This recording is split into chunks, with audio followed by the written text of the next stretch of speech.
Alright, hello everyone, welcome back to the show. I am your charming, self-proclaimed, yet still humble host, Mukluk. Today we are jumping back into Age of Wonders 4, where we are trying out the Giant Kings campaign. We left off last time, and we had stumbled into this cavern that appears to have like a quest thing over here. I believe we were at the end of a turn, so I don't know that there's anything else to be doing right now. We've got research going. I'm just going to check the towns real quick. That one is done. That one is done. Okay, yeah, so all of the towns are currently busy. Let's see. Could get some more units to follow around the main army. Not sure if I should or not. And there's, of course, the option of making a bunch of tier 4 units. That would be... they'd be very slow. But I could do that as well. Is this not a sponsored stream? This one? No. No. If you want to sponsor the stream, that's fine. But no, it's not. Not a sponsored stream today.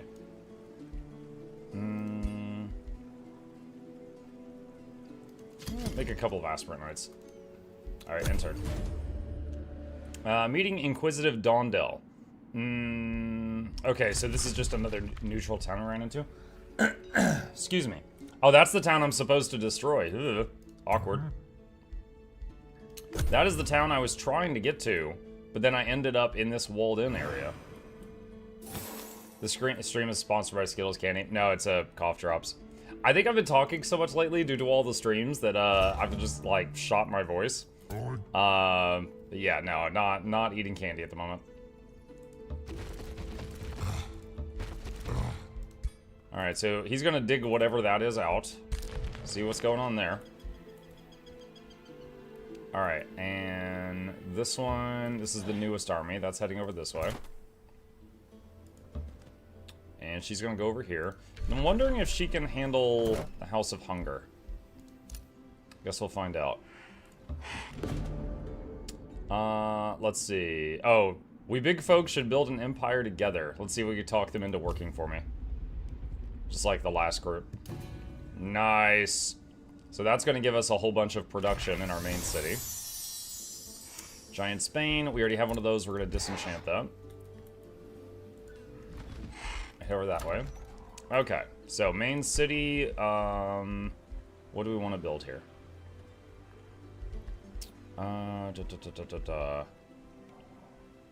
Let's see. Let's do academy. Get more research. See, a state hall needs more foresters. Scholars Guild, we're gonna not... Well, actually, this is the town where we could do the Scholars Guild, because we had to take it down over there. So, you know what? Yeah, I will do that. Okay, and then this one... Okay, this was the one that just got all of the production, because, see, a lot of constructions here are free. So, Seafarers Guild. I need another water province to unlock. Alright, I'm going to spend a bunch of Imperium to force that to happen right now. Okay, and then Seafarers Guild. Per coast or water province, gain 3 production, food, gold, and draft. Start on that. Bindleton can expand.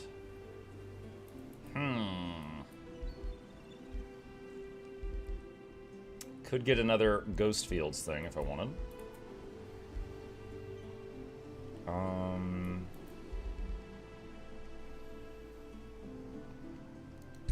Let's do that. So we've got, I think, all the tiles around the Ghost Fields. All right, so this one, is it possible to change the house icons? I wish I could make them more noticeably different. Let's see. Missed the start of the run. What faction are you doing this time? So, on stream, in the past, I have done 3 different faction runs. And so, I basically made a list of the, like, 6 or 7 I had never played on stream, and I was like, let's pick one of these. And a bunch of people chat's like, do Feudal. They recently did an overhaul for Feudal. And I was like, okay.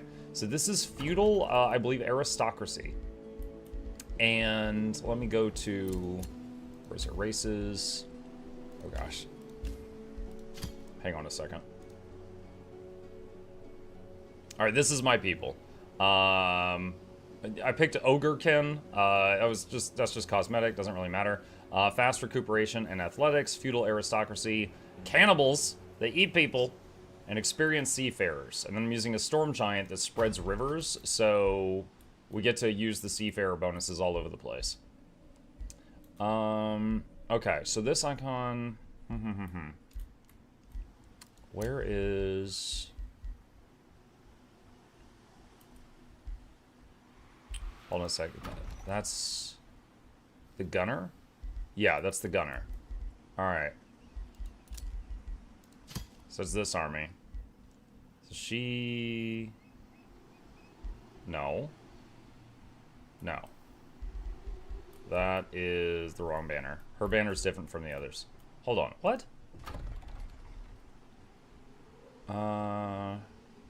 Okay, so... No, oh, that's the banner. That's the one right there. Okay. God, this is so confusing. Okay, so let's do... Oh, you can't change that? You can't change the background color. Oh, I wanted to make them more obviously different. Shoot. Okay.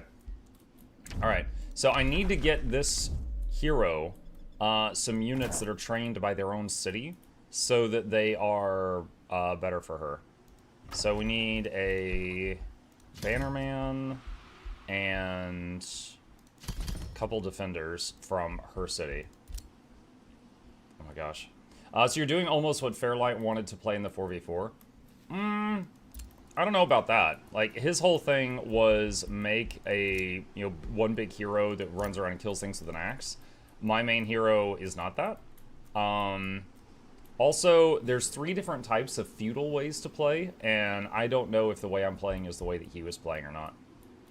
It might have been. I truly don't know. Bonjour. Hey, Sneed. What is this? This guy should just be scouting. Is he boxed in? Just go up here. There we go. Alright, he was being weird.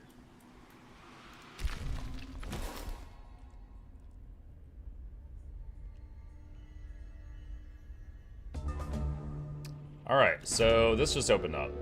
Deep glitter chambers, arachnoid nightmares. Digging through the earth, your troops find themselves in a chamber covered with thick cobwebs. Hissing noises echo in the darkness, while many-legged silhouettes lurk without movement, awaiting the arrival of new prey. In the center of the chamber, where the webbing is the most dense, your troops believe they spot an ice spider matriarch, likely the queen of this infestation. The spiders and their small monster den pose a severe threat to anyone trying to delve deeper into the ruins. This chamber is affected by a cobweb hazard. Prepare to wipe them out.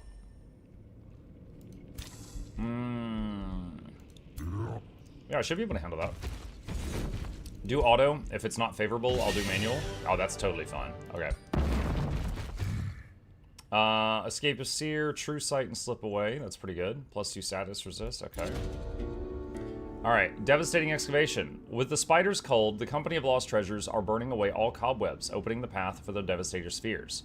The earth violently shakes as the Devastator Spheres blast open the tunnel toward the second chamber. Time to do some digging. Okay. Alright. So some kind of quest line here. I'll keep following this with the main thing. Let's see. Are boxes or giants better than the other leaders? I think the real answer is just like all of the leaders, they have strengths and weaknesses. But I would say they might be my new favorite. Graceful Judgment. Let me see.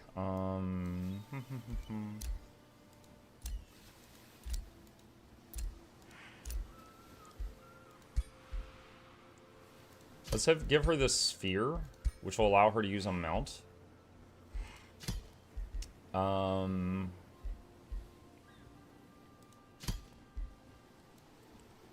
was a weird Pegasus. Alright, that makes her a flyer. Let's do that. Okay, and this guy over here. Alright, let's see what we got here. The House of Hunger. Explore.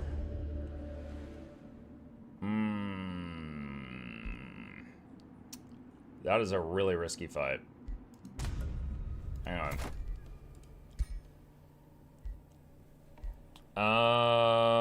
Nervous. Nervous about this one. Is she the one that has... No, she doesn't have the summons or anything like that. So this army doesn't really... Well, one spider egg. This army doesn't really have much in the way of summons.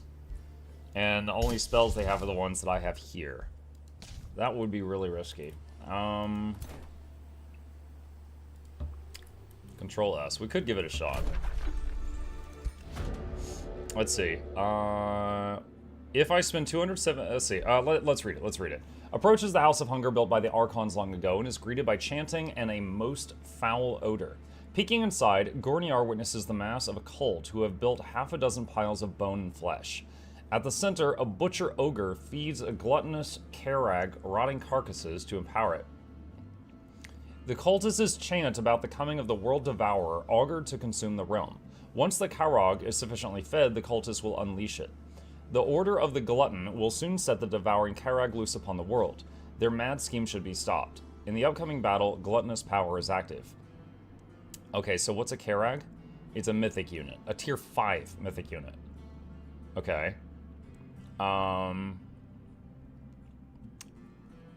Their mad scheme to gluttonous power is active. It can consume nearby piles of bones to heal itself and gain strengthened. Let's see. Magically hasten your fighters to quickly strike at the flesh piles. If you spend 275 mana in the upcoming battle, all your units have hastened for 3 turns. Sure. Alright, hit auto, see what happens. We get wiped out. Alright, retry manually. Alright. Now, I did save beforehand in case this gets just absolutely terrible. Let's see what happens. Okay. So, put a bond on that. Oh, that's his whole turn. Okay. And go ahead and top his health off.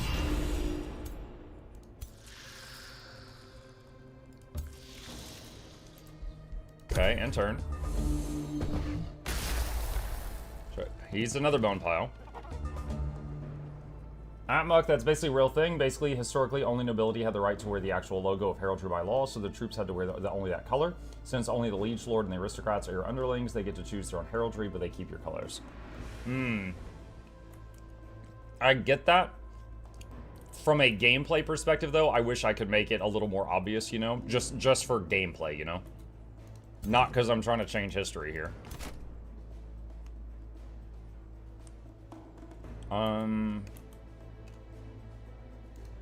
Alright, so got an item on this unit where they can summon a spider egg, which is a free unit once per battle. Sorry, I said summon a spider egg. It is a spider egg, and it summons spooters. So every time this thing eats a bone pile, its max health increases. That's not great.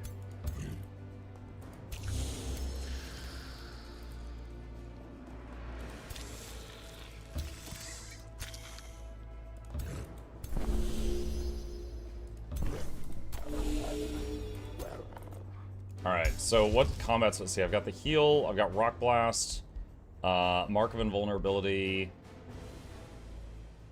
hold the line. Is Rock Blast AoE? No, it's single target. Alright.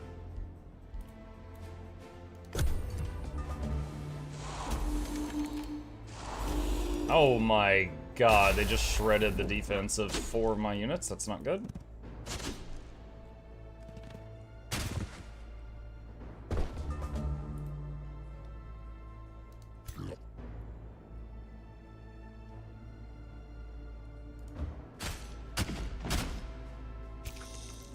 Alright, so let's use Snapshot, which is free.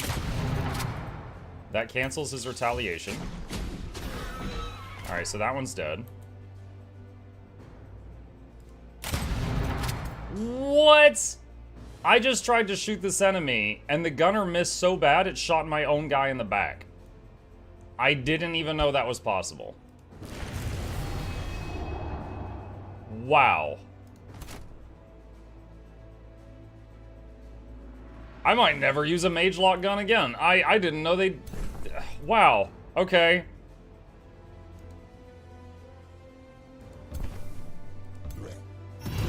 Heal that guy.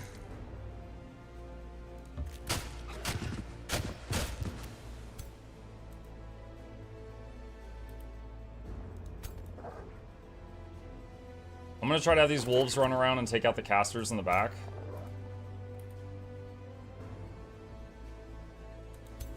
Dude, this thing is gonna be a problem. You would think the hero would be the main DPS, but no, he's actually Bram. He's sabotaging my own army right now.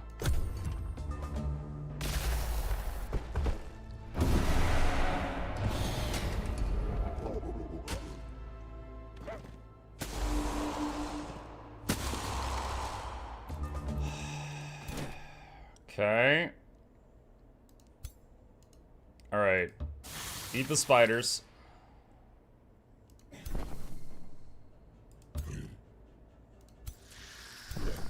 You eat that guy.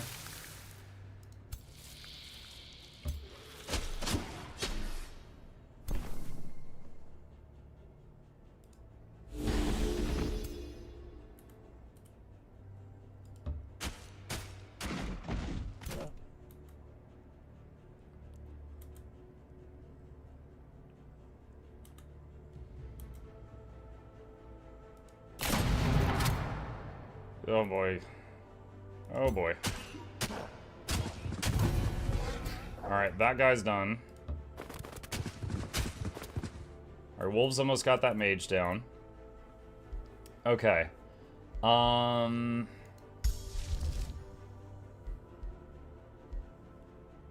the line. Defensive masters, everyone goes into defense mode and unaffected by the bonuses of charge attacks. Honestly, if this big guy hits him 3 times the next turn, I think he might be dead. I don't know. So do I double down on healing him? I think I do. So he's already got some regen. I'm going to increase how many regen stacks he's got. So he healed 24 at the end of his turn. That guy got his defenses shred. He got 1 shot. Oh my god.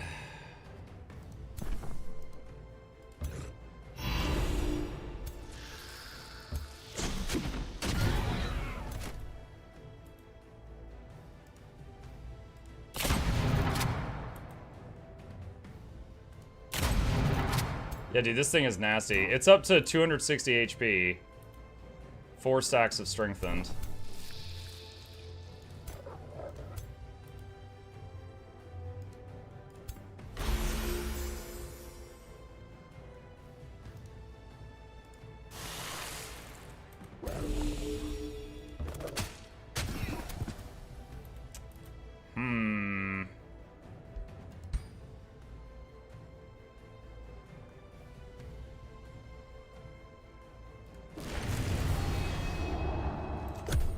Might be dead. I don't know if I can handle that big fella. Might be dead.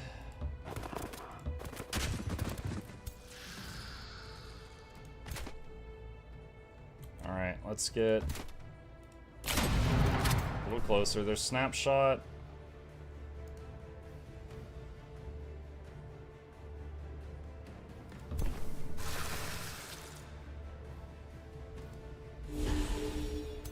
Resisted Sunder defense. Take that thing. Shield wall the snake.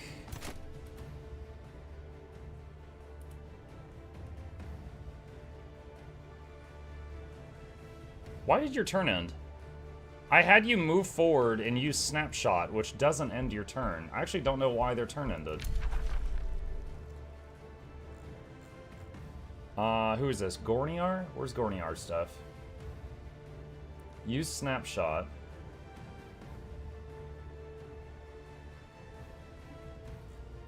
Yeah, I don't know why. Snapshot's a free move. I don't know why it's saying their turn ended.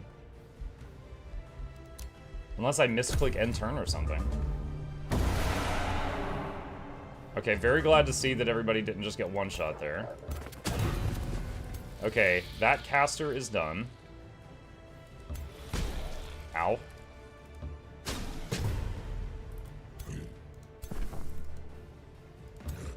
Banner heal on that guy.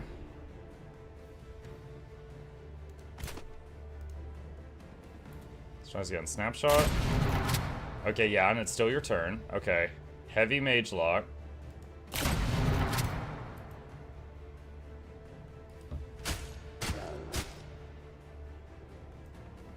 So you're saying there's a chance.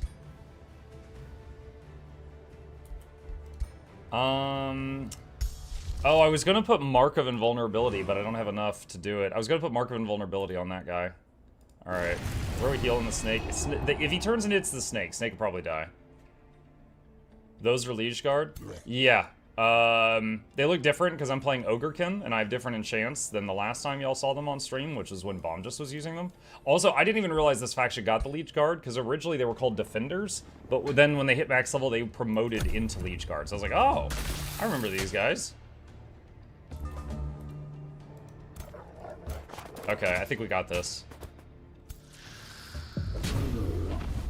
Dude, with how he, like, one-shot some units at the beginning? Oh, did everybody live? Oh, dang. Okay. Well, that went okay at the end. Gorniar the Stalker has thwarted the scheme of the Order of the Glutton and slain the Gorging Karag. While inspecting the House of Hunger, another Butcher Ogre jumps out from a hidden alcove attempting to escape. With the last corruptor leaving the temple, the grace of the Archons that once ennobled the House of Hunger is restored, and Gorniar feels the arcane blessing surge through her body. Yet, the House of Hunger is still befouled by filth and decay. How will Gorniar deal with the cult's mess? Reward. Gorniar will gain enough XP to level up. Let's see. Gold, Imperium, or 2 turns worth of food.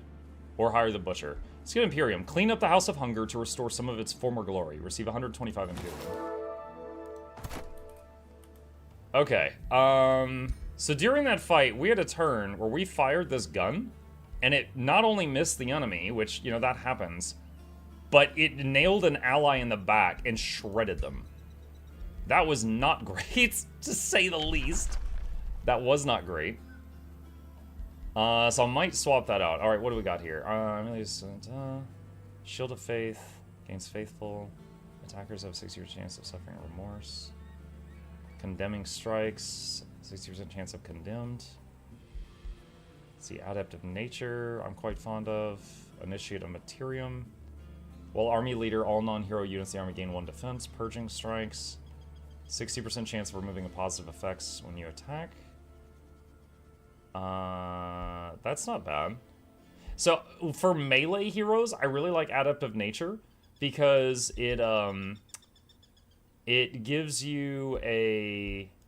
Oh, wait, is that only... Hold on a second. Maybe I'm thinking of the Giant.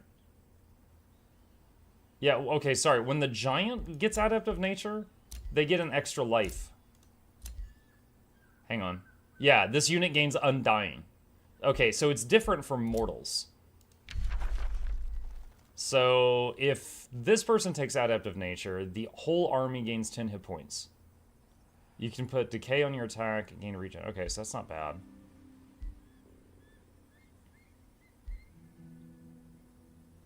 Alright, that's fine. I'll stick with what I have loved in the past.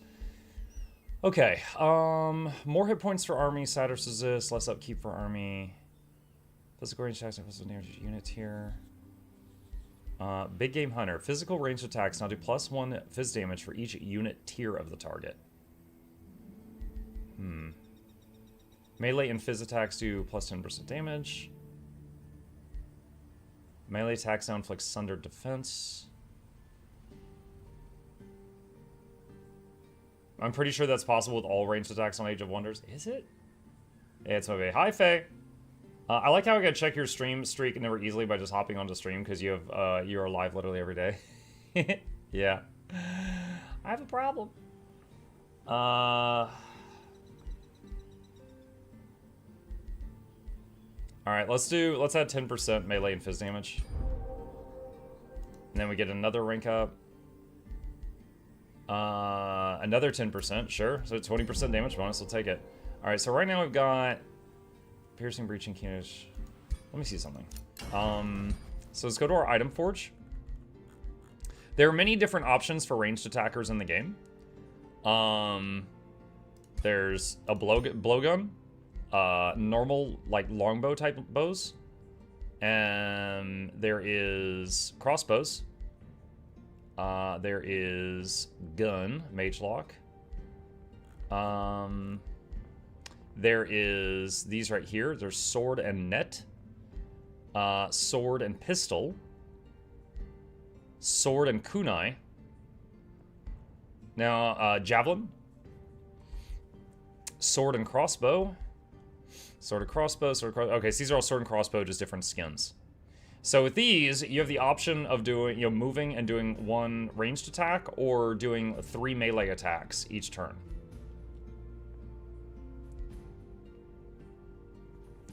Let's see.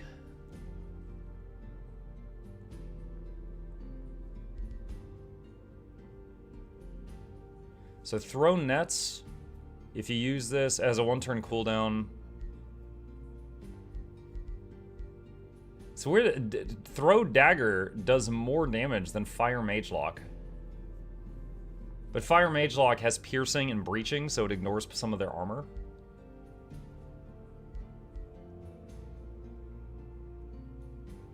Throw dagger also has no cooldown, whereas pistol sword does. Javelin, you can stab with a javelin or throw it.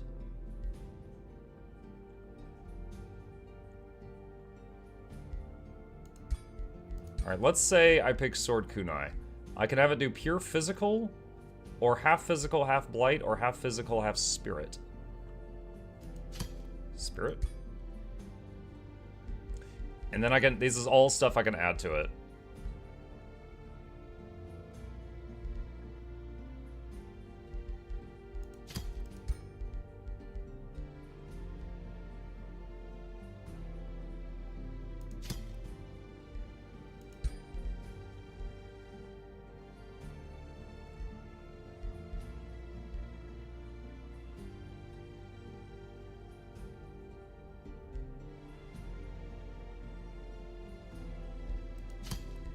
So I could have it do bleeding and poison, and I gain a buff every time I land an attack. That could be fun to try. Alright, that'll take 3 turns to forge. I'll start crafting that. Alright,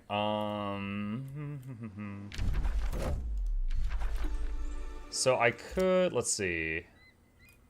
I don't know if this city can reach this wonder. So what we're going to do is move here, and we're going to make an outpost, and then the outpost will absorb that. This is the newest hero / army. They're going to join up with them. This guy was going to head up to join the main army with the giant. Alright, now we've got... Okay, so this one can expand a bit. Is there anything this city needs? It needs another forester. Alright. There we go. New empire skill available. We're getting close to getting teleporters, which will be quite helpful. City structures cost less gold to build. Gold is not my problem right now. We have a lot of that. Let's get road building. And roads now cost less movement to use. So now, as long as I'm building roads while moving, I will get more movement. This guy insulted me. That's fine. You're nothing. Another ruler was denounced. Okie dokie. I think we're good to go.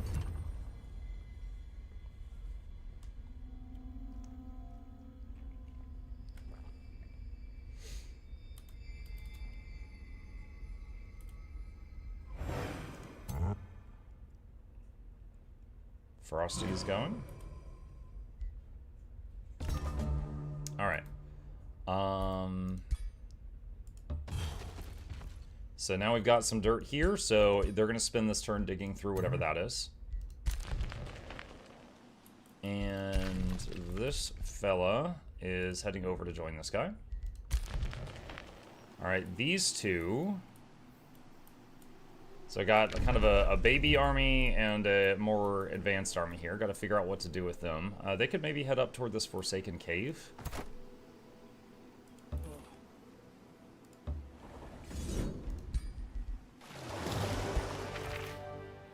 Robe of Resistance. Take reward. Does the new hero have... Nope, they don't have anything. Alright, put that on them. Oh yeah, we got that new ring thing. Inspiring Killer, Vicious Killer, True Sight. So this new ring is quite interesting. So this one... This is a melee hero, and they've got a ring that makes them 60% harder to hit by physical, ranged, and magic attacks. And then this one is True Sight, and also, when you're about to die, one time per battle, you teleport a few tiles away and you live. So put that on the mage, I guess. Alright, this guy, put him back on Auto Explore, see if that goes better. Alright, and then this one, what were you doing? This one was just kind of wandering around and getting XP. They were just farming. Padded Greaves, 3 defense. Does anyone need something for that slot? Hey, MuklukChat. I got us.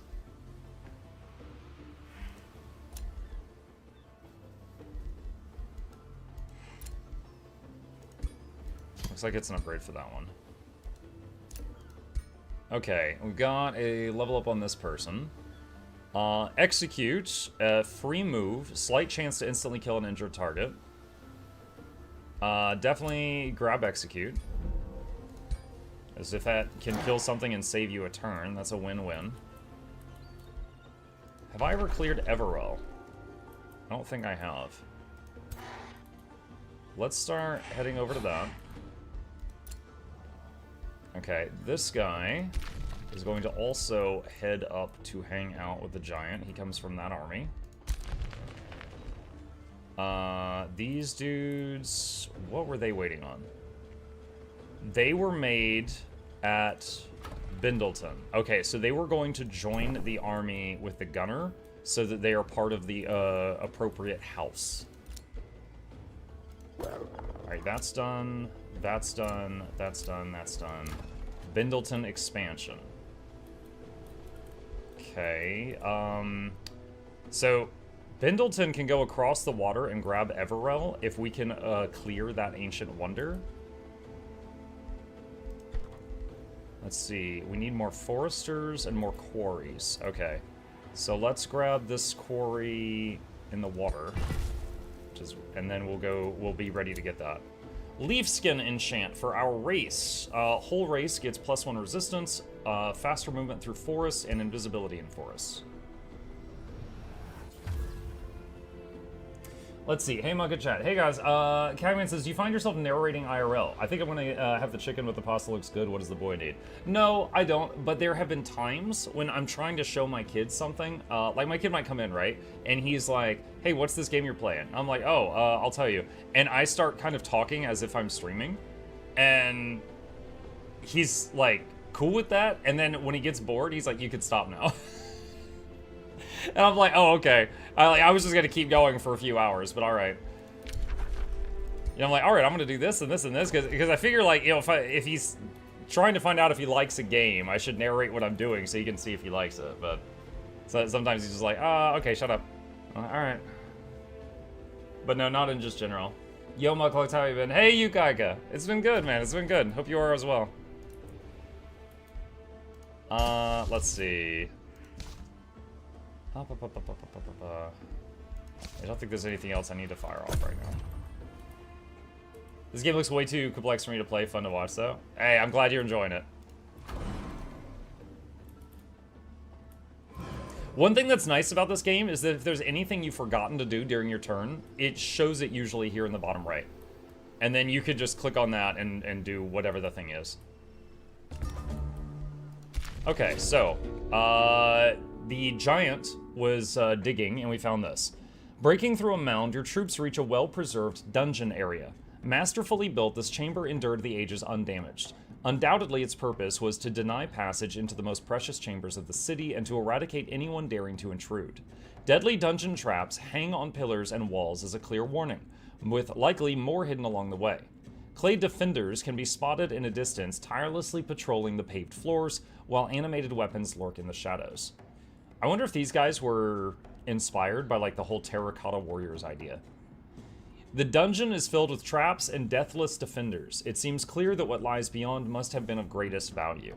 This chamber is affected by dungeon traps. At the beginning of each turn, every non-marauder army in the sector has a 33% chance of being hit by a dungeon hazard spell. Okay, we will break down these defenses. Alright. Okay, first army's down. And I need another turn to reach the second army. Okay.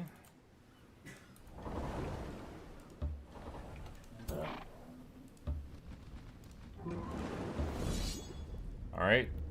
They got a ghost ship. This is 2 armies versus 2 armies. One's my baby army, though. Ooh, can we do better? Okay. So if I take the auto, it looks like this, what you see here. I lose 3 defenders. I could just rebuild those and just take this. You know what? Those were level 1 defenders that had no XP. I'll just accept them. Deadly Scorcher. Tier 3 crossbow. 1717, diseased, bleeding. Affected by line of sight rules. And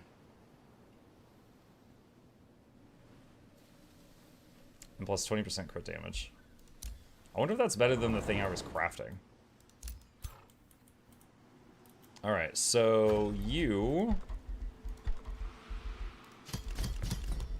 Gonna make more of those. Also, at this city, I see that it's not building anything. We need to do something with that. Let's see.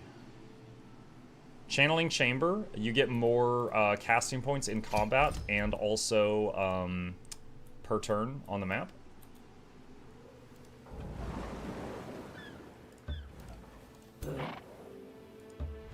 Okay. And this guy heading over here to join them. This guy, just say, continue the movement I ordered you last time. Same with him. Alright, this one was going over to see if they could handle clearing out Everwell. Yuko says, been playing a lot of Expedition 33. We just finished that the other day. That was a great game. Like, I could nitpick. There's a few things about it that are not perfect, but overall, that was a great game. That was a fantastic game. Okay, so Everwell is a little dungeon thing. If I can go in and, you know, clear it, then I can absorb it into my empire. So, explore. After traveling some distance in the hot midday sun, Michaelis heads toward a wellspring, expecting refreshment. Despite the heat of the day, the wellspring is frozen solid. Upon its surface sits a family of ducks frozen in ice. A woman, crowned in glittering icicles, glides closer over the frozen waters. Ice spreads from beneath her ice-bare feet. She gingerly caresses the frozen animals before her head snaps toward Michaelis. Warm blood disturbs my tranquil lake.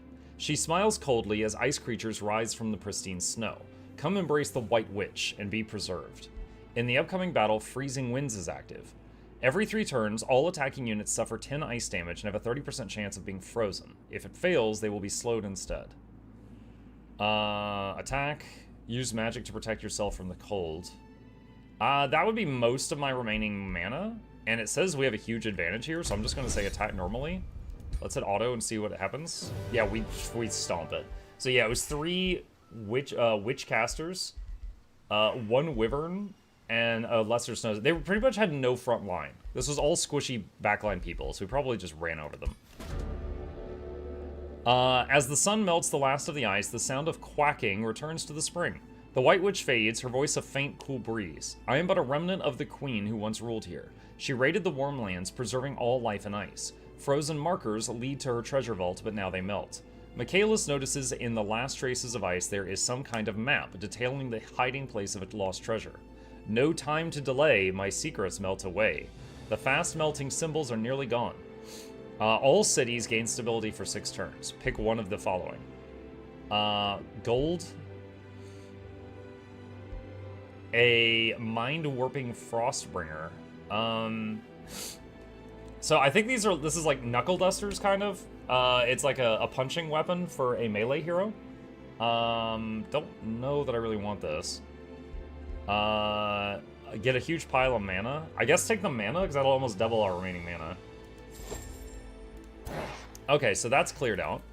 So now Bendleton can expand and take that, assuming it's within the annex range. Speaking of,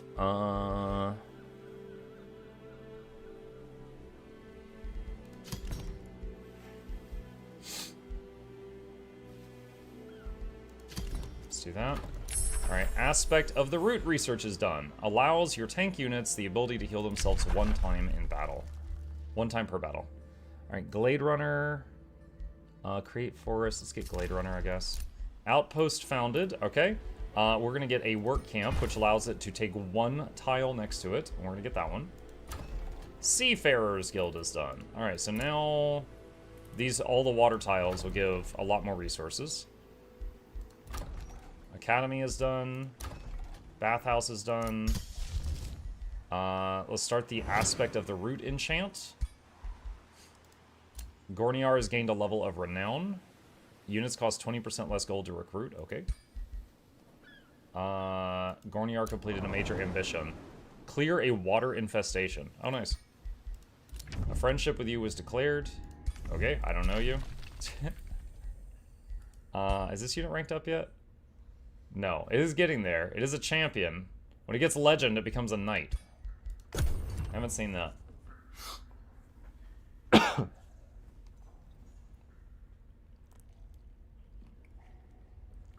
Didn't realize heroes have quests now. Mm-hmm. Yep. And it'll differ based on their drives. For example, my main guy, you get to choose what they go for, and mine I picked as instructor. So basically, he levels up his renown by simply having units in his army level up, which I find to be one of the easiest ones. So, he's at the final thing right now. And so, look, units never die when retreating. It is in the 4th one, which is nice. All right. The crossbow thing is done. So, or sorry, not crossbow, the sword and kunai. All right, so we got this guy with the mage thing. We actually just found this other crossbow, too.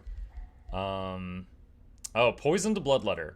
Strikes an enemy unit with bleeding, poison, frenzy, and keen edge. I don't know if you do the dagger throw, I don't know if it does all of that stuff as well. Alright, so now if I do this, then each turn we can either throw the kunai, which still does a lot of damage, or we can do 3 melee strikes. So I'm going to try this out. So equip that. And... alright, auto. Okay, that's fine. I'll take that result. With the dungeon defenders destroyed, the Company of Lost Treasures carefully disarm most of the remaining traps, opening the path for the Devastator Spheres. The earth violently shakes as the Devastator Spheres blast open a tunnel towards the 3rd chamber. Time to do some digging. Now, we also have these fights behind me. Kind of hoping it makes me do a manual battle. I'm itching for a good one. Nope, we're just gonna stomp him. Alright. Alright, so move here and dig there. Alright, and he got a skill point. Let's get Swift Restoration. But then also he hit level 12.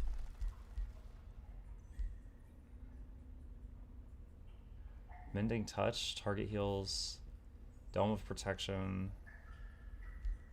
Vitality Rune, unlocks Poisonous Undergrowth, Call of the Wild, summon 2 random tier 2 animals on target hex. That is extremely powerful. Probably gonna go that.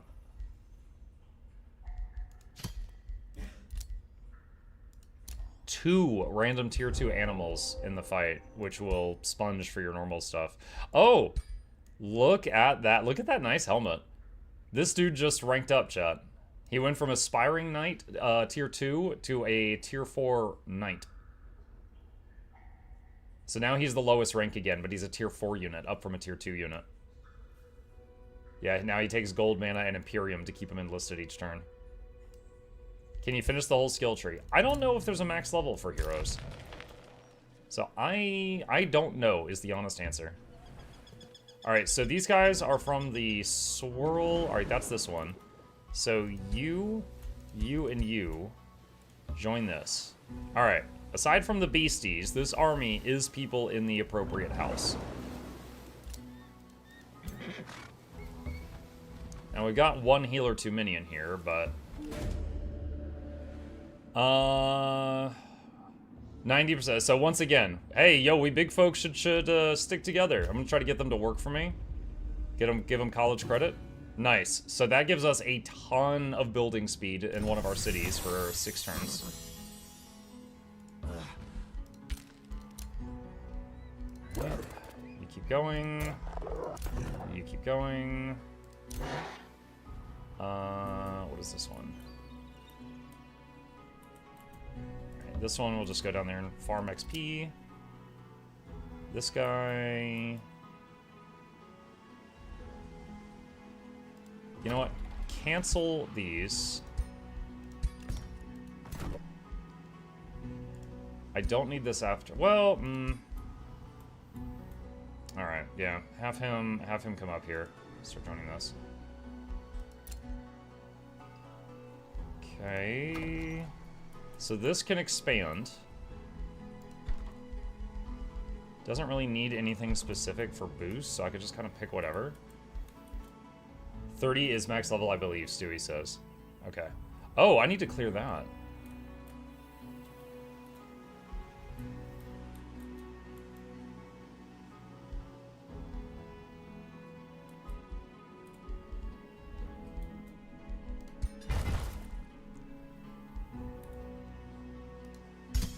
Alright, aspect of the root. So something I found out recently in one of my single-player games, or off-stream, I should say, is, so, the Storm Stella. The Storm Stella adds a river to a province nearby every turn, and the end result is like this, lots of waterways and stuff. However, what if you try to add a river to a province that doesn't normally have rivers, like an ice tile? It changes the ice tile to a grassland, then adds the river. I'm wondering if I put the Stelly over here, if it will get rid of the lava area. So I kind of want to try that. Or if it'll just make like a lava river and then, oh god. That's also a possibility. Okay, what do we want to build here?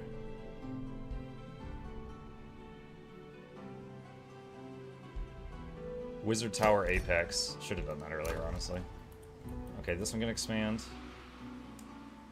Dude, there's so many research posts over here, oh my god. Oh, Rainbow Clover. Give me some of that. Rainbow Clover acquired. Is there anything else I should be crafting?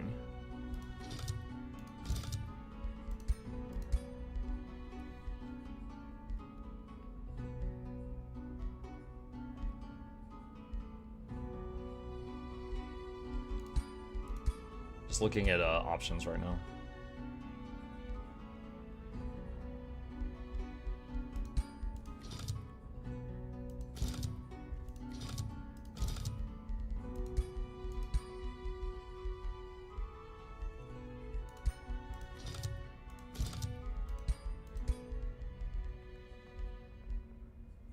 Fast movements.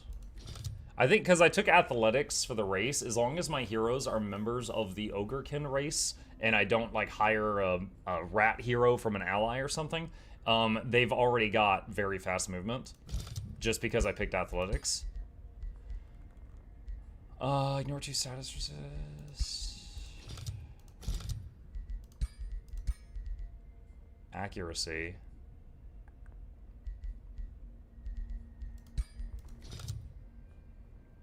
Okay.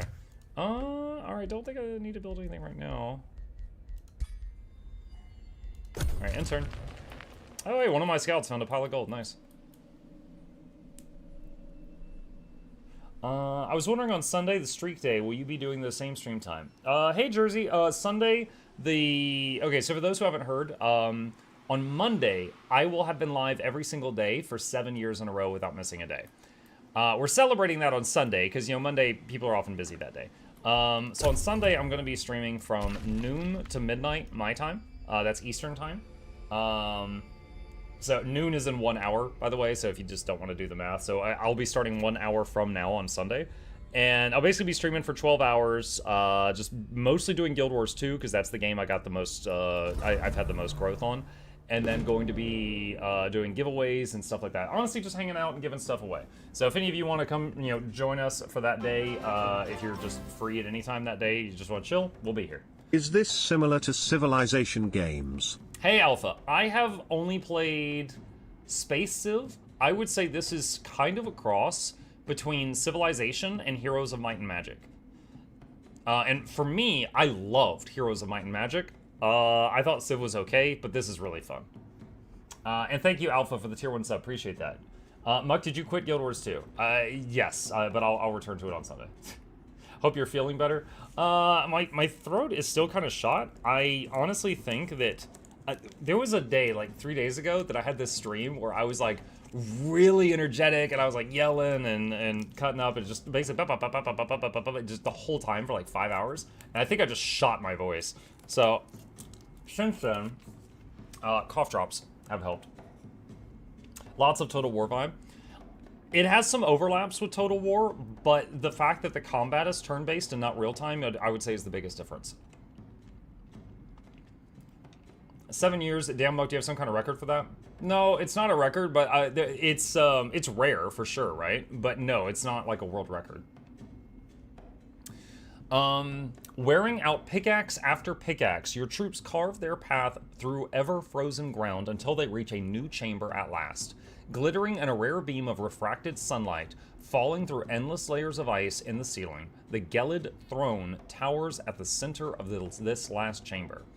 Built from immaculate flow rock marble, the likes only the giant kings of old could hew, the Gelid Throne is a symbol of overwhelming power and craftsmanship alike. While your troops still marvel at the Gelid Throne, a series of booming explosions is rupturing the chamber. The Company of Lost Treasures have forced their way in from the other side. Let's all make haste. Okay, so hold on. So we came in here and went ba, and then a new army just busted right through and now they're here? That's what you're telling me? The Gelid Throne. When annexed, gives gold and Imperium each turn. All provinces owned adjacent to this wonder also give 2 Imperium per turn. That's crazy. Adds Rock Giant to the Rally of the Lieges. You can hire Rock Giants. Oh, and Storm Giants. Triple Skull. Woo! Arriving at the grand gates of the Gelid Throne, you find the structure complex, already roaming with looting adventurers. Vacate the premises! The familiar voice of Baldur the Vanguard can be heard shouting from afar. This archaeological site has been found and registered by the Company of Lost Treasures. We are the rightful owners of this area, and we will use force to defend our new property if necessary.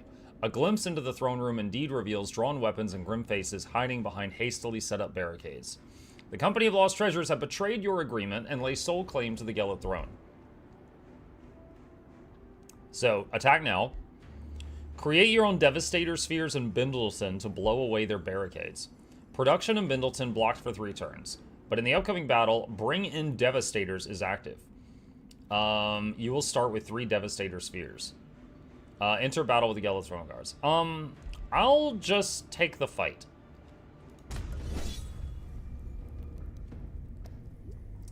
Oh, wow. That is 4 level 11 heroes. And then just 2 stacks of units. Alright. You know what? I'm just going to say manual combat because I want to do it.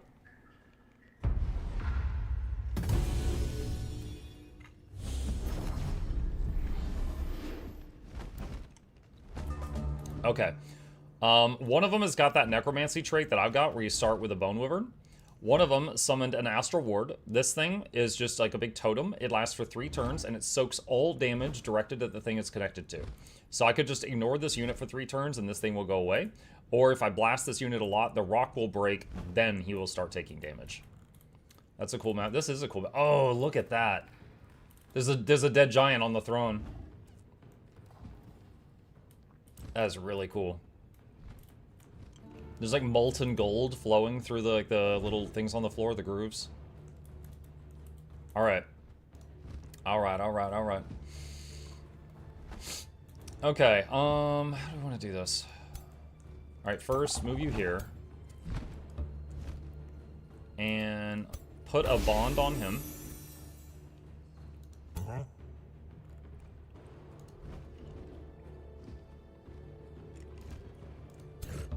Move here so I can hit you with this. Alright, so this is our AoE heal. Lots of defensive buffs. This guy lasts until the end of the battle, so we're going to summon him now.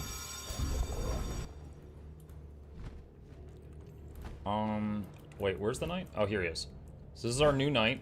So get him over here.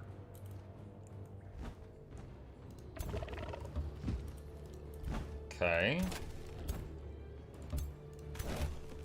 Get the archer in position behind these two.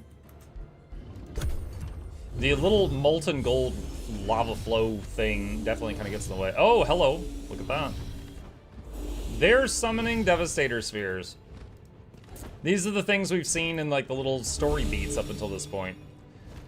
Devastator Sphere. Targets in a 1 hex radius are dealt damage. Destroys all obstacles the same radius. So I wonder if they just run in and explode. That's kind of the vibe I've gotten from them, is just, you know, kamikaze. Alright. Call of the Wild. So these are summoned units. And what did we get? We got scrap hermit. We got freaking Look, chat. It's hermit crabs. But they're so tough, they've got like swords and stuff embedded in their shells. Tier 2 shield unit. That is kind of adorable. And then we've also got carrion birds. Alright. Alright, so my hope is that if I have these guys in front of my forces, just on hold position, that if these things are kamikazes, they'll explode on these 2 summoned units and not hit my real units.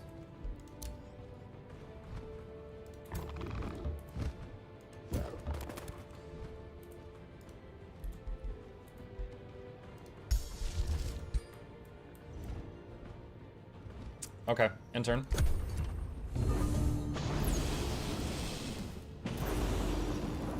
Oh, okay, so that one of them just cast an ability that kind of like chain lightning. It like bounced through my units there.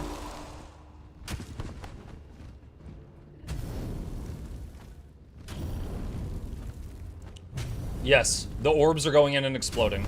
However, they did move past the first unit and splash these 2. Not the worst of things, but that did handle most of them. What does this move on the acid spray? Poison damage and shredded the defense of the wyvern thing. Okay. Alright, you move here and turn your facing to that way. So in this game, if you end your turn, it does matter where your back is. So you can use this button here to just change which way you're facing. So we're gonna put him there.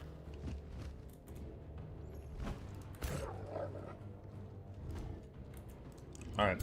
We're gonna have this thing fly way over here. Probably miss. Oh, it landed. Okay.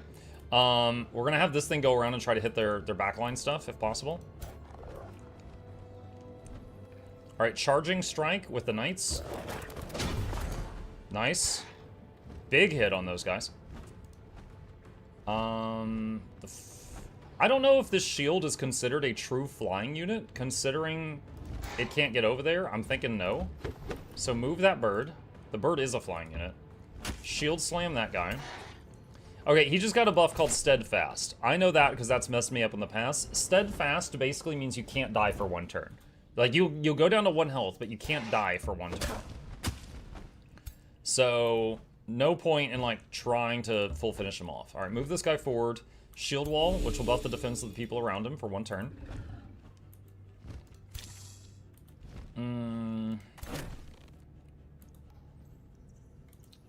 These archers are so far away, they're horribly inaccurate right now. So we're going to move that whole stack forward a bit. That helps a little. Okay, they landed... That was kind of lucky. That was a 45% chance for 2 arrows in a row, and we landed both of them. Raise Undead. There's no targets right now.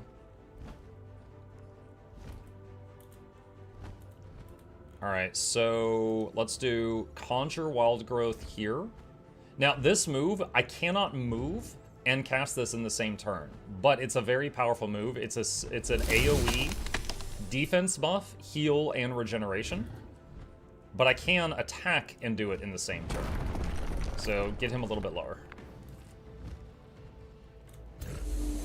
Alright. I think we're done with our turn. Alright. Invulnerable guy attacks. One of them summons ice spiders. One of them summoned a totem thing. They killed the summoned bird. They're attacking the scrap hermit. This guy teleported into my backline. Okay. What is the summoned thing? It's another astral ward. So it's another one of those things that will absorb damage for another unit, but they didn't connect it to anything yet. Okay. Alright, so we're going to take our Bone Wyvern. This is a summoned unit that we get for free every battle because of some talent tree stuff I took. So if it dies, it'll still come back on the next battle. And we're going to start harassing these mages. Alright, so the knights can finish off that hero. The shield is going to bash into this guy. And then we'll have the liege guards here beat on them.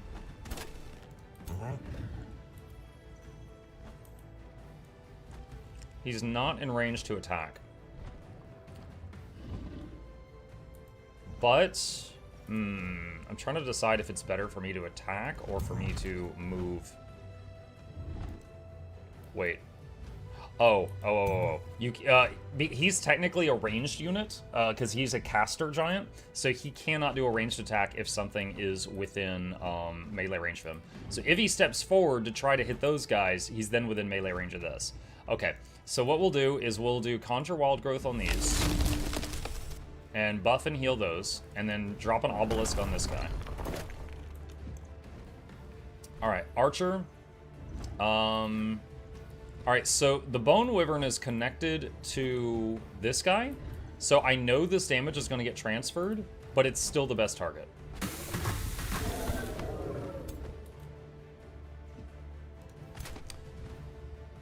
Okay, what happened there?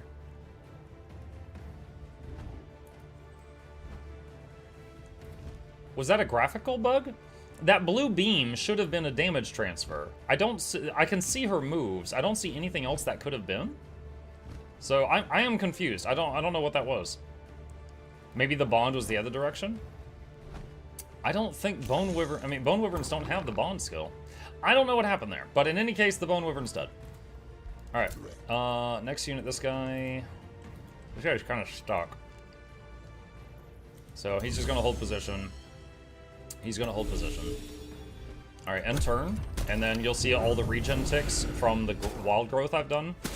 I really, really love that Swift Conjure Wild Growth skill. It's not a spell, it doesn't take mana. It's you could just keep using it as long as that unit's alive. But the biggest weakness of it is you can't use it in water battles. Alright. So here, we're going to Wild Growth on the left group. Give them buffs again. And then we can drop an obelisk on those 4 targets, which puts bleeding and decaying on all of them. And then archers unload on this guy. That sounded like 4 hits, didn't it? It sounded like tap, tap, tap, tap. They fire 3 shots. Why did I hear 4? Maybe if they roll a crit, it sounds like a double tap or something? Alright, Liege Guards. Okay, one down. And then this guy's just going to shield wall his buddy because he can't get in there.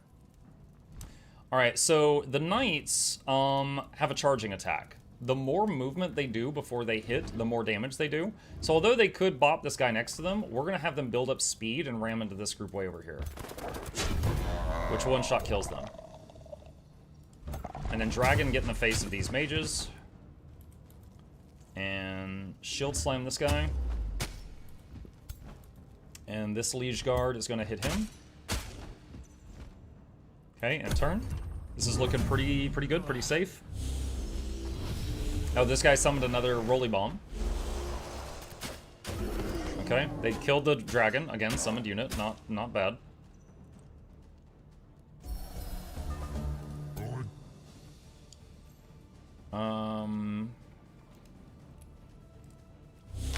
Heal those guys. And slam that one.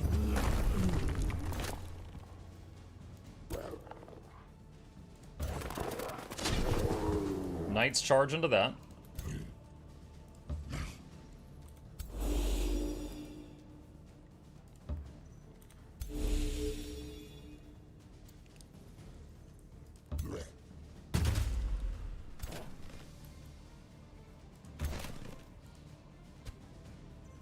Archers missed, unfortunate.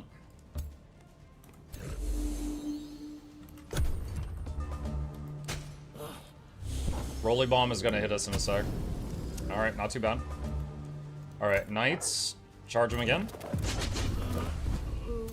Nice. That went really well. 78 food, because we just eat them. You have scavenged equipment from the defeated heroes. Frostbringer Axe. Signet of Flanking. True Seeing Bottle. Units in the army cost less upkeep. You can now see invisible stuff. Pyromancer's Demon Bane. It's a magic staff. Okay. Delicious heroes. Nom nom nom nom nom. So this makes the army cheaper. Just as the last of his adventurers is felled by your troops, Baldur reveals his hiding position, raising both hands in surrender. I give up, he squeals in deadly terror, holding up an ornate strongbox. Here, take this. I am rich. I am of greatest value to the company of lost treasures. When alive, I assure you. Baldur the Vanguard slowly regains his countenance, opening the strongbox. Behold the Flow Rock Crest, the gem of this giant king's treasury. A worthy present for a giant daddy, is it not? Sometimes I forget I called my guy Giant Daddy. You defended your claim to the deep glitter chambers. Taking the Flow Rock Crest, the fate of the pitiful Baldur the Vanguard remains yours to decide. You gain the Flow Rock Crest. Unlocks production of the Giant Forum Special Province improvement in your cities, which gives Imperium. The Giant Forum receives the following buffs. Production income, gold production mine, blah, blah, blah, blah, blah. Barter or ransoms, you can get a ton of gold. Sentence Baldur the Vanguard and expose the shady practices of the Company of Lost Treasures. Or interrogate him to learn about his stashed equipment hoard. If I interrogate him, I capture him. So I guess he's in my prison. You gain the Slippery Band, the Robe of Hexing, and the Crown of Accuracy.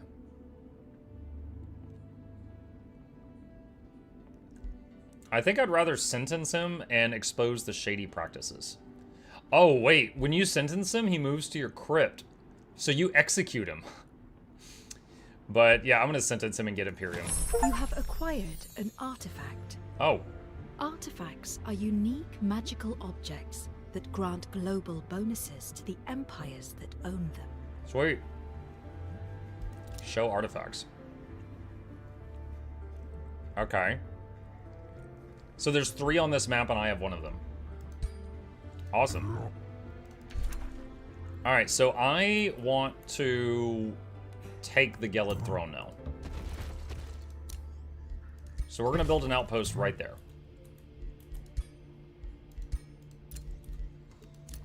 Okay. Alright, where was this guy going? Oh, he was going up there, that's right. Okay. these two guys are going to go join the giant army. You're farming. 180 hours in, you got an achievement. Well, artifacts were not in the game when I last played this. And I don't think they're in multiplayer, or at least we never found them in our 4v4 that we recently did. So I think artifacts are new. And that's why. That was my first time getting one. The achievement I just got was get an artifact.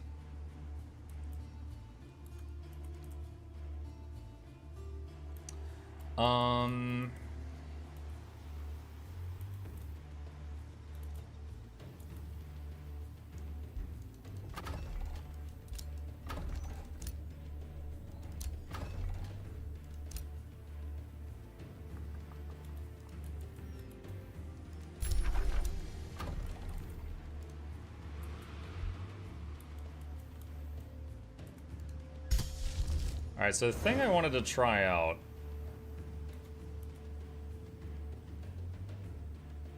is basically, I'm going to put a Storm Stele here and see if it gets rid of the Ashland. That's kind of an experiment. If it doesn't, then I just lose some mana. Not a huge deal.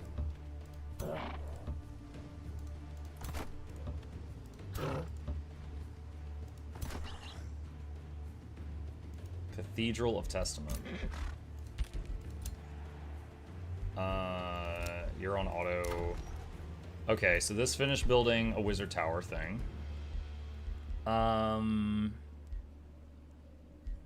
Wizard tower teleportation circle. Oh, that's a lot of mana. Could start building the giant forum that we just unlocked.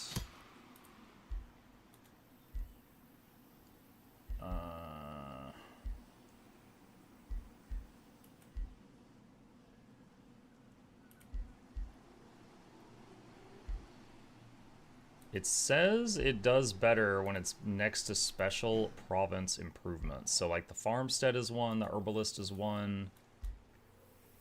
All right, there's not really a good place for it right now, so we'll hold off on that. Get Masonic Hall. Bindleton has produced a library. Can you 100% a map? Do you mean just like open up the whole thing, like explore it, or 100% like do everything on the map? I think both of those, the answer is yes. All right, he's done. Negotiation succeeded. This vassal likes me a little bit more. Insulted. This guy likes me a little bit less. Okay. Do everything, get everything? Yeah. Like, there's multiple victory conditions, and you can disable the ones that you don't like. But one of the victory conditions... Okay, hold on a sec. So I've got a unit that it will not end its turn, so the game's, like, bugging out. Is it this freaking guy again? Yes, it is. You can disable certain win conditions and make it so, like, basically conquering the world is the only win condition remaining. You can do that.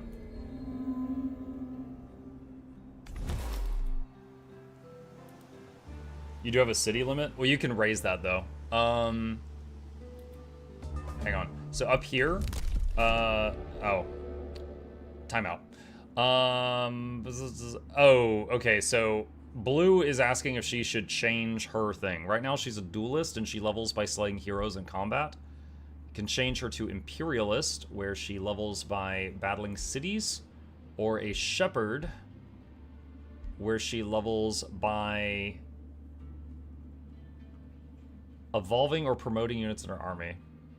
Stay as a duelist. Alright, so this thing, you can buy this thing here that increases your city cap, and it gets more expensive each time, but you can keep buying it. So, in theory, you can cover the map with cities. Plus, you can go over the city cap, it's just painful to do so, because you take hits to your economy.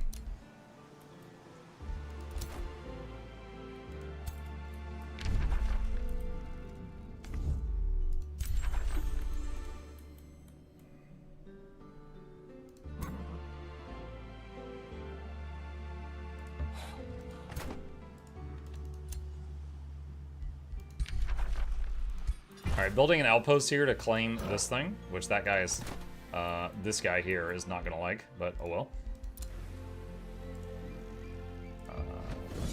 Fire Giant. Auto, see what happens. Okay.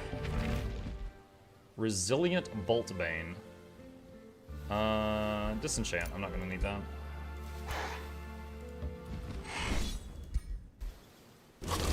Ooh, retry. Water battle. Okay, alright. So this army... So, hold on, heal that guy. This army does not have my giant. This army is led by Michaelis, who is a berserker. So... The main thing to be concerned with is... The polearm units do massively increased damage to cavalry. Someone riding on a giant bird is considered cavalry.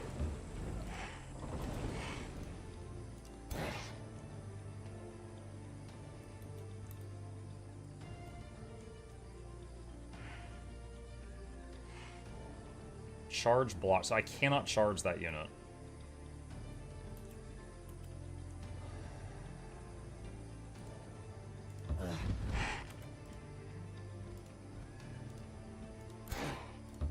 I'm gonna try going around and see what happens. We can always hit retry if this goes terribly. They can shoot over that? I didn't think they'd have line of sight.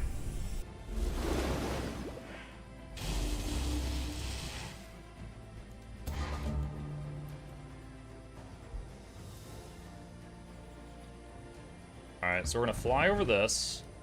We're gonna curse this guy, which shreds his defenses, and then finish the charge. Alright, that's 2/3 of his health.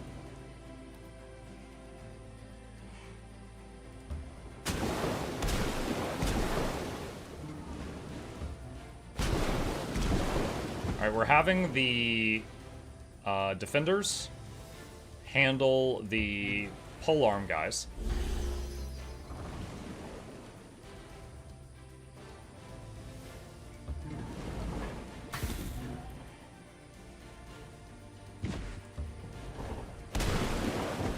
Alright, so all of these guys attacked on their turn, so none of them are in defensive stance. So we're going to use hold the line on this group, which forces them into defensive stance after their turn. Defensive stance just simply raises your armor a bit at the end of your turn.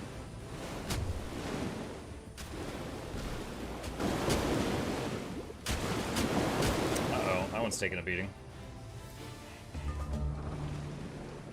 Alright, archers... Okay. Oh, alright, so all Naga enchanted units, which are like, they've got the snake bodies on the lower half, they have a skill called Slip Away, where when they're about to die, they port away. It happens once per unit per battle.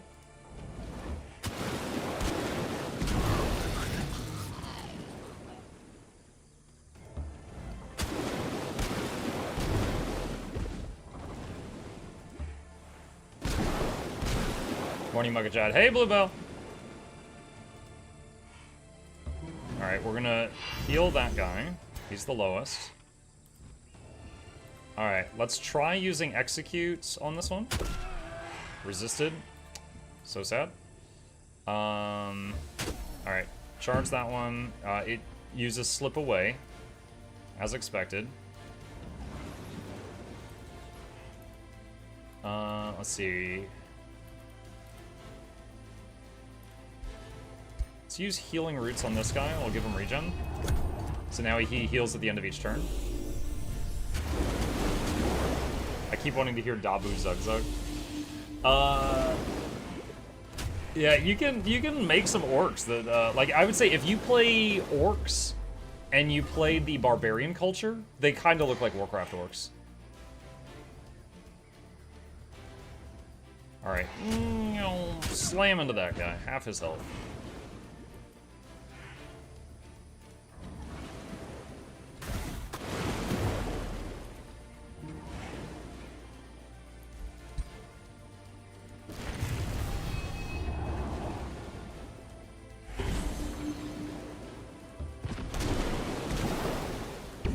Alright, he slips away and finish him off with another unit.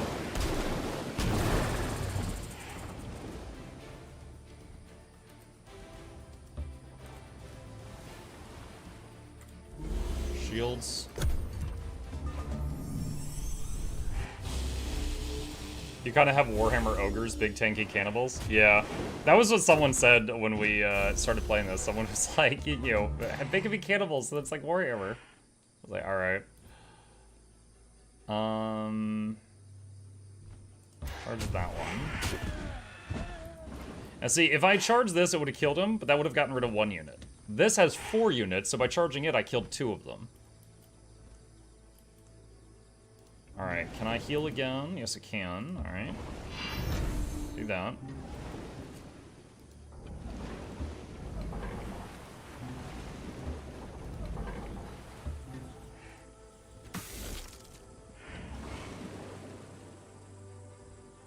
Use aspect of the roots. I almost forgot about this. This is that ability that we got where once per tank unit per battle, we can have them kill themselves. This was from one of the nature books. So I can use that on the tanks that are low health right now. Plus, the one at the end of the beam is soaking damage from the hero still.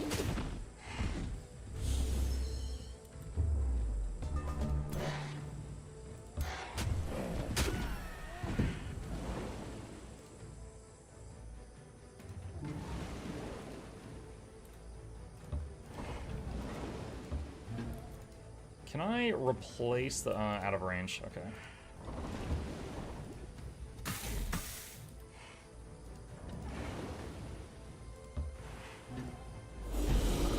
Okay, that one uses slip away. Alright, we're gonna do healing roots on this guy, just to help him keep surviving the channeled damage.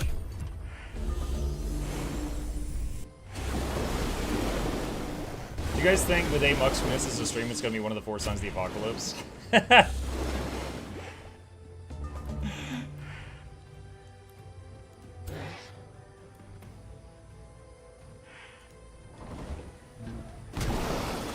Alright, that one's done.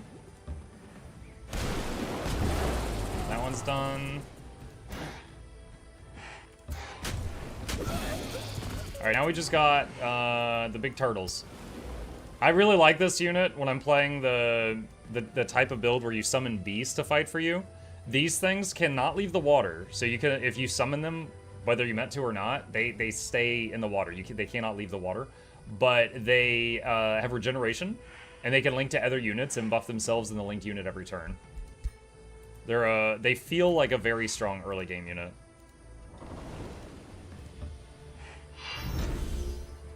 Or a root canal. Yeah, I streamed after the root canal.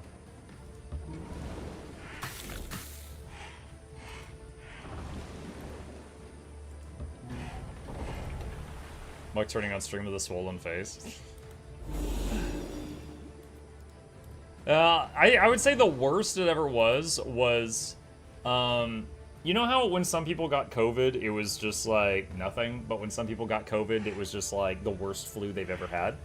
I was the latter. When I caught COVID after either my wife or my kid brought it home, and my kid was over it in like a day. My wife in like a couple days. For me, it was like one of the worst flus I've ever had for like a week. And during one of those days, I felt so bad, and I tuned in, and my voice was shot, and I was like, yeah, guys, today we're doing Mukluk ASMR. You know, and we were kind of just like leaning into it and joking about it and stuff like that. But I was messed up, and after like an hour, I was like, guys, I gotta lay down. The streak continues. Y'all have a great night. And I had to leave. Alright, so I just cursed that guy. Let's try using execute. Got it. Alright, so really banged up, but we got through that. So part of the reason is, in this army, oh, Assassin's Dagger, by the way. In this army, I made it to where the main unit was a melee, and so it has a healer unit instead of a healer hero. And healer units are nowhere near as good as healer heroes. So I had a lot less sustain in that army.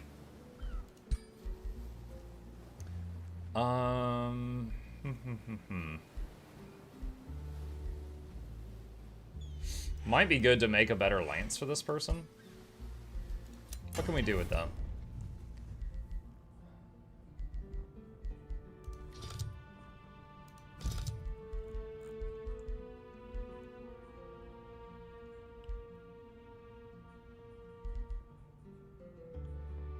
So, hold on. Is there any two-hand weapons that you can use on a mount besides a lance? No, no, no, no. That's a lance. That's a lance. Lance. No. Looks like a lance is the only two-hand weapon you can use while mounted.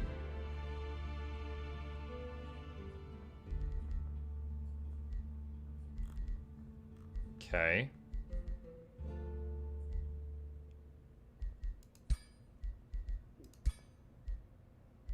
Radiant damage? Does physical, fire, and spirit.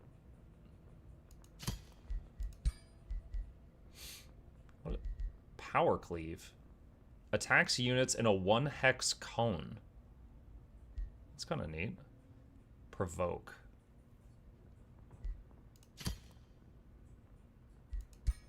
Alright, I'm going to try making the fanciest weapon I can and see if I have the materials to do it. 90% chance of centering defense, inflict taunted, poison, distracted, inflict remorse. Hero Slayer plus 40% damage to heroes. Frenzy, every time you land an attack, you get a buff. Oh, that's it. It says I can't do any more because of adding this thing. Alright, so if I remove that... So if I add Hero Slayer, I can't add much else.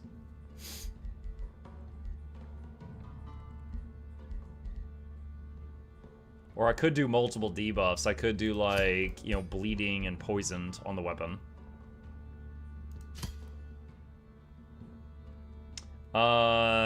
If I disenchant a few things, I could make this.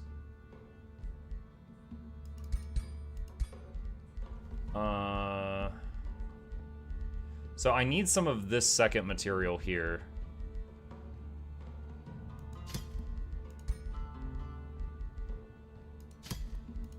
Okay, there. So I can make this. Poison on hit, bleed on hit, buff self on hit, and do 3 types of damage. Sure, let's do that.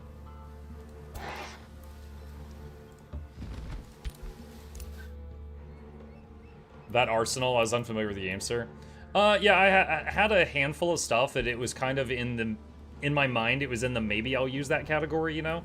But, then, you know, at this moment, it was like, no, I'd rather break it to make another thing. Okay. So our giant is going to come out of that tunnel and then rejoin these guys in a minute.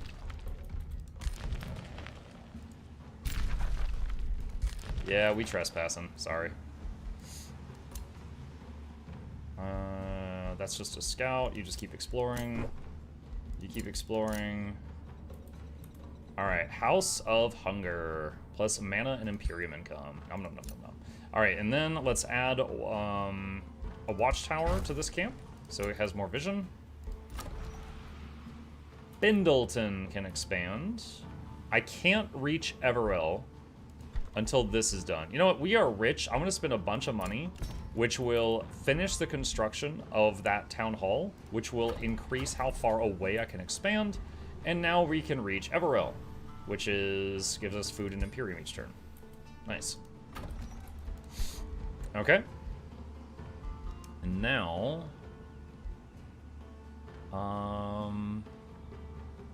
Stonemason is more production, so we build faster. We'll do that. Vassalage going good. Alright, I think we're good. Also, kind of want to watch this. So again, we're watching... I think it's already working. Wasn't there Ash under Reaper's Hollow? I think the Stella thing is working. Keep watching this.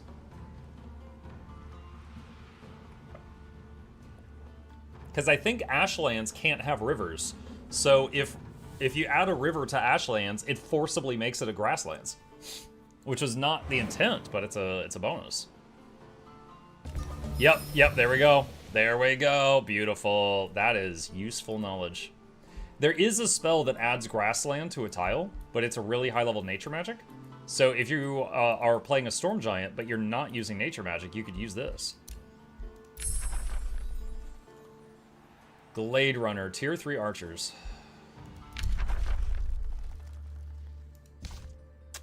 Alright, so we were going to go Tome of Geomancy because it was a new tome added in Giant Kings to try it out, so we'll start on that tome. Geomancy taps into the Earth's purest arcane connection. Plant your feet to feel the invisible ley lines and connect to the astral flows that resonate below. Sense the subtle contrasts between sand and ash, rock and ice. Embrace these distinctions. Become the crystal that resonates with this ancient song. Open yourself to the Earth's magic and witness its boundless offerings. Alright, so geomantic crystallization will change our entire race that we're controlling. Turn target race into resonating crystals that self-infuse with the environmental magics, gaining elemental unit type, resistance to specific damage based on the terrain they're standing on, and +2 damage to their attacks based on the terrain they're standing on. So we're going to start researching that.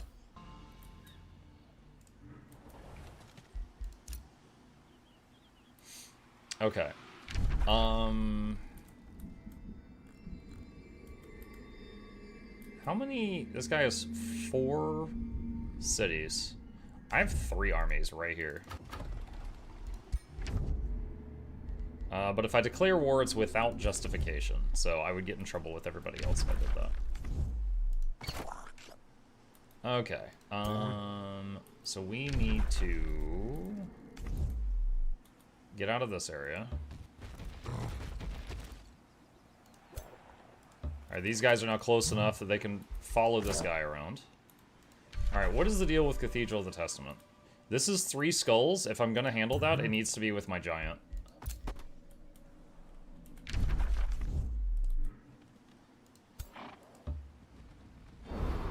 Okay, got the watchtower. You just stay near the giant. You fight this. Frost shield, just disenchant that.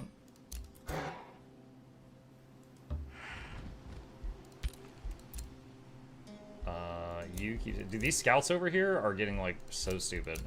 They should just be auto-exploring, but they're being really weird, I think, because of, like, map borders and stuff. Outpost founded. Make a work camp so we can take the Gelid Throne. Alright, this city has needs to be constructing something. Wait a minute, I bet we can... Oh, we're so close. Next turn I could get teleporter infrastructure. Okay.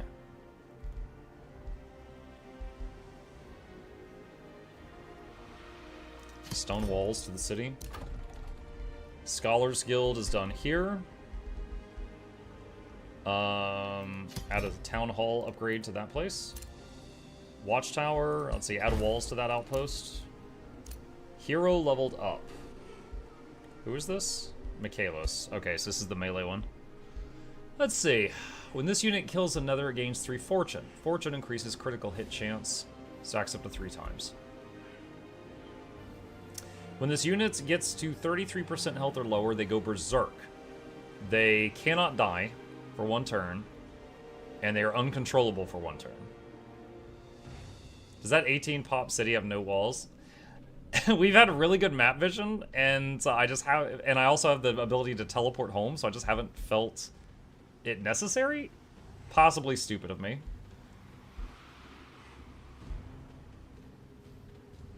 The audacity, yeah. Second wind hasn't been important because Liege Guards are soaking damage for this. You know what, let's get endurance training for the whole army and increase their health.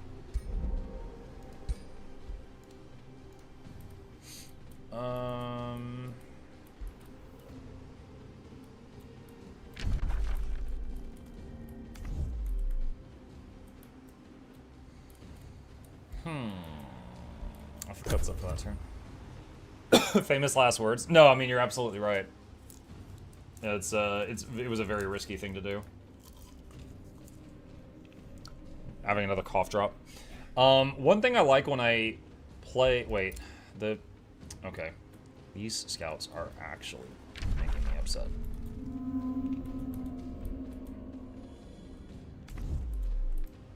Alright. Just go there. That's fine. One thing I enjoy about when I like terraforming the land around me to accommodate whatever race I'm playing, right? And when I play the one where they spread ice around them, most races move slower over snow. So it both helps you and also slows your enemies when they try to approach you. I love that. Now, I don't think anything is more profitable than getting income per tile with water and also being able to spread water all over the place. Like, you see all these different resources I'm getting? That's for every tile. Every tile is like this. I don't think anything's more profitable than this, but this doesn't slow attackers in any way, shape, or form. So this is pure, like, big economics, but doesn't really help at all otherwise.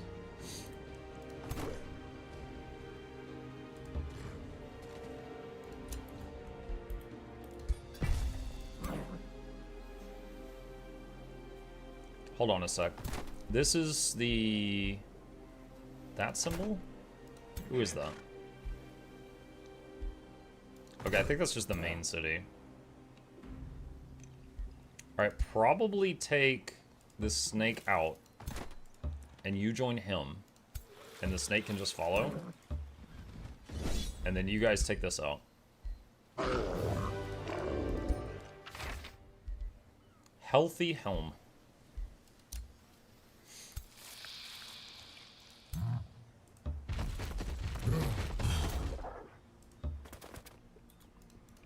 Alright, heading over to the cathedral.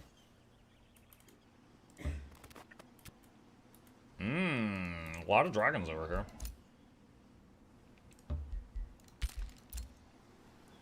And her forces are kind of banged up right now. Might need to just chill for a bit and recover. She can handle that one. Getting the resub in before the big Sunday. Hey, Ritola, thank you, buddy. Appreciate the continued support, keeping me in business. What is this one doing?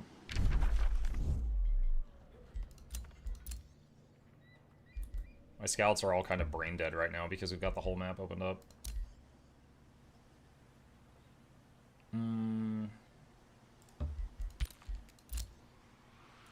Outpost founded. Castellan produced stone walls. I mean, I guess if I was just making stone walls at this, then they did have the, like, the wooden walls, right? Like the palisades. Because they start, that's like the prerequisite to the stone walls.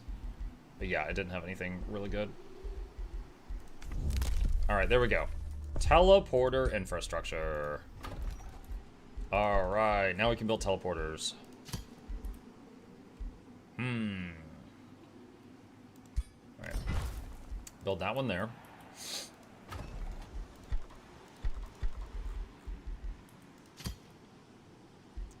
Build that one there.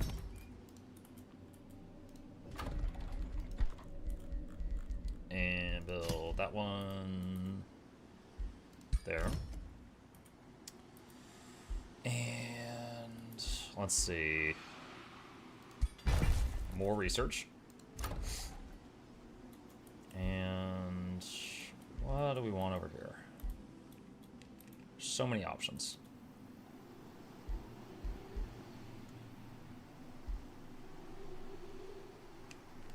Let's do that. Still need to clear Temple of the Godier.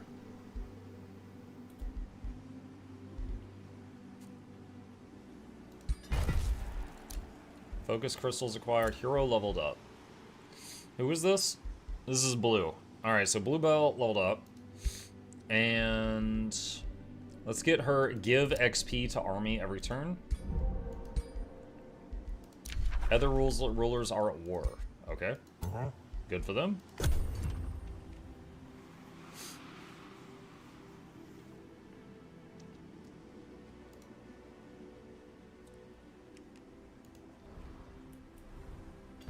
This guy took my tower. Stop that.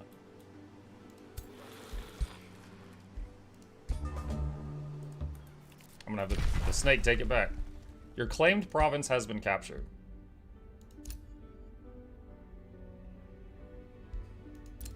What? Oh, he just expanded right here into the underground. Okay, so this outpost is going to take the Gelid Throne. I hope he's not trying to do the same. He might be. Alright.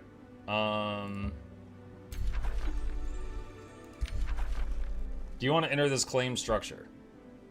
Yes. Alright, you enter the Cathedral of the Testament and find a group of figures worshipping the statue of an ancient giant king. At first, the worshippers didn't seem to notice you at all, instead chanting in the ancient language of Merida. It is only when you approach the statue that the leader lifts his gaze. You are no giant worshippers. Yeah, I'm a freaking giant. You trespass on hallowed grounds. You dare taint the grand steps of the Cathedral of the Testament with your soldiers. Their leader points at you and shouts, "Great kings of old, bless us with your prowess to smite these heretics." In the upcoming battle, Giant's Blessing is active. Every turn, one of the defending units that hasn't been targeted yet gains super growth. Transformation and heals to full health.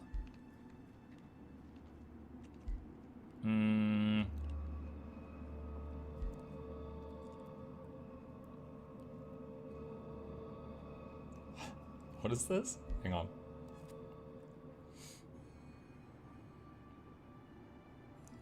You worship my kin! Bow to me, my followers! Fail. You're not our god! I debuffed myself. No. Oh, we just made it more difficult.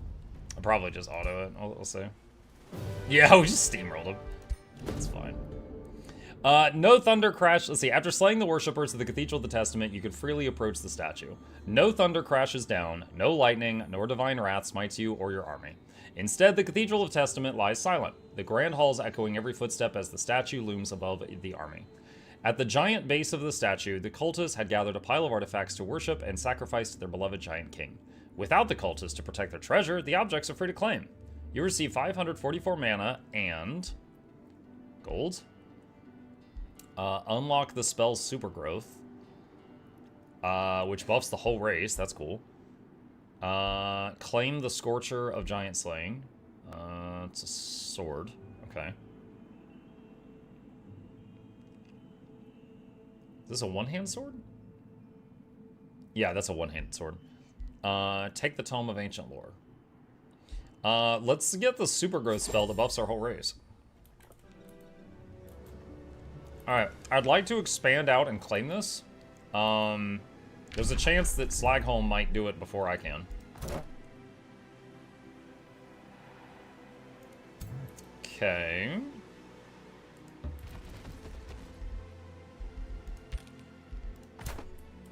Alright, what can these guys do? Now, we had a quest to take out Dondel. The question is how to flippin' get down there, because I thought that this passage here would get there, but it didn't. This passage was like this quest area, and we ended up in this whole crazy roundabout thing. It was a whole different thing. So we gotta go to, like, here to get there. Oh, and then we've also got the Temple of the Godier to handle. Okay, so let's have you go there. You go here to start mapping this out. You just chill. You... it's risky. Oh, wait, did we finish crafting that upgrade for you yet? Yeah, we did. Poisoned Lance. Because I know when I get hit by one of these, my top concern is, but was that thing poisoned, though? Ring of Protection. Chat, always wear protection.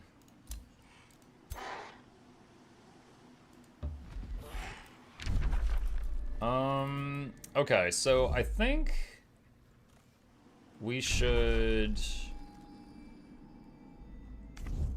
Let me see, that's focus crystals. Alright, next turn I'm gonna make an outpost here and then make like a teleporter right next to it. We should have access to that now.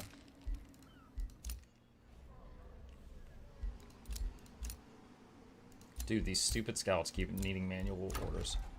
Alright, stonemasons, those are done. Teleporters building. Your ruler leveled up.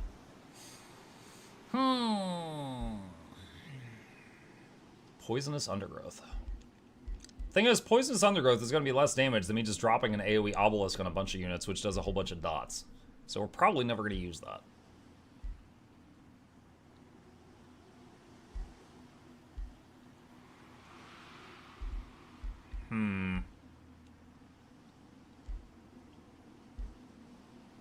I have never gotten a giant this high level before. Could start working down toward the giant army-wide heal that you can use once per battle. Reclaiming attacks. Every time you attack, it heals a unit next to the thing you attacked. Okay. Super growth. This makes your units larger, more hit points, more retaliation attacks, and less units in formation. Which means less chance of some of the units dying, which reduces the damage output of the formation.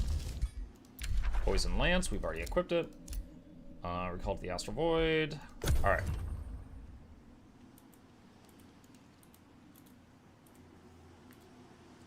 Let's see. Zahak says, should I buy End of Dragons? Let's see. Do I need it? I agree with what Bluebell said. It's basically more Guild Wars 2, right? So if you already like Guild Wars 2, it's more of it. If you... and I honestly think it's that simple.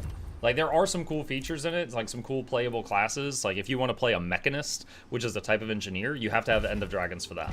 But if there's not something specific you're looking for like that, then it's kind of just like, well, if you like Guild Wars 2, this is more Guild Wars 2 content. Okay.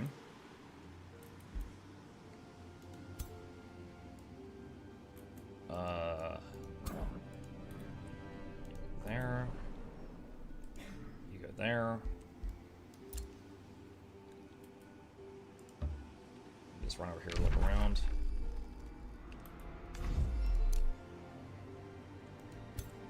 Alright, what should we do with this guy?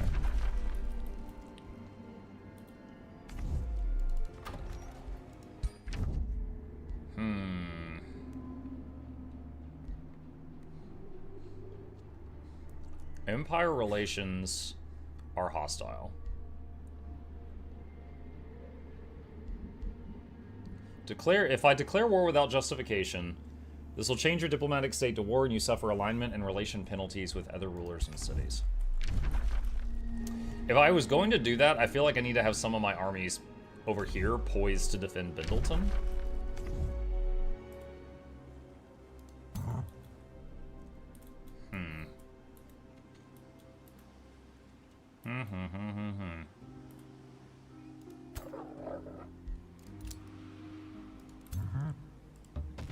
I don't know, I'm certainly thinking about it.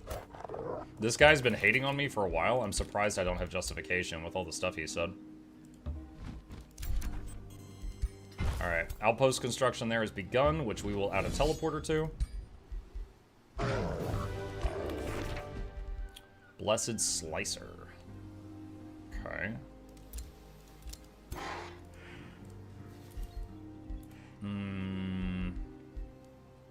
Let's see, orders required. We're just gonna leave that there. This guy, what do you do? Oh, this is just a scout. Alright, auto. Citadel's done. It's building a teleporter. Good. Outpost has palisade walls. That's fine. This outpost can now take the Gelid Throne. Yay! Alright. Add walls to it.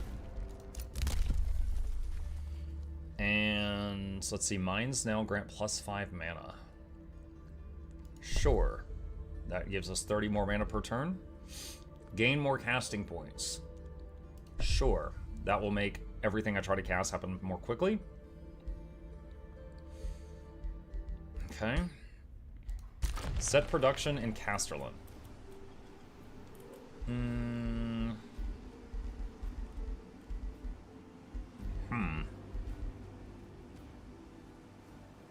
For each level of renown the governor has, the city gains 10... Oh! I never noticed that. It was for each level of renown. I'm at max renown. Alright, start on that.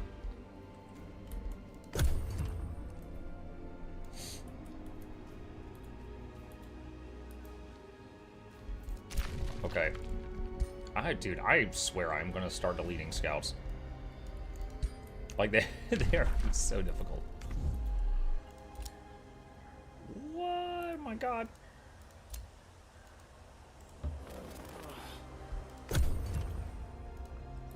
You should try what Stormsong is saying if you want a giant war. You have a good bit of gold. Could you pay off one of your grievances to him, then get justification that way? Wait, what? Okay, I don't think I know how that works. Hold on. Settle grievances.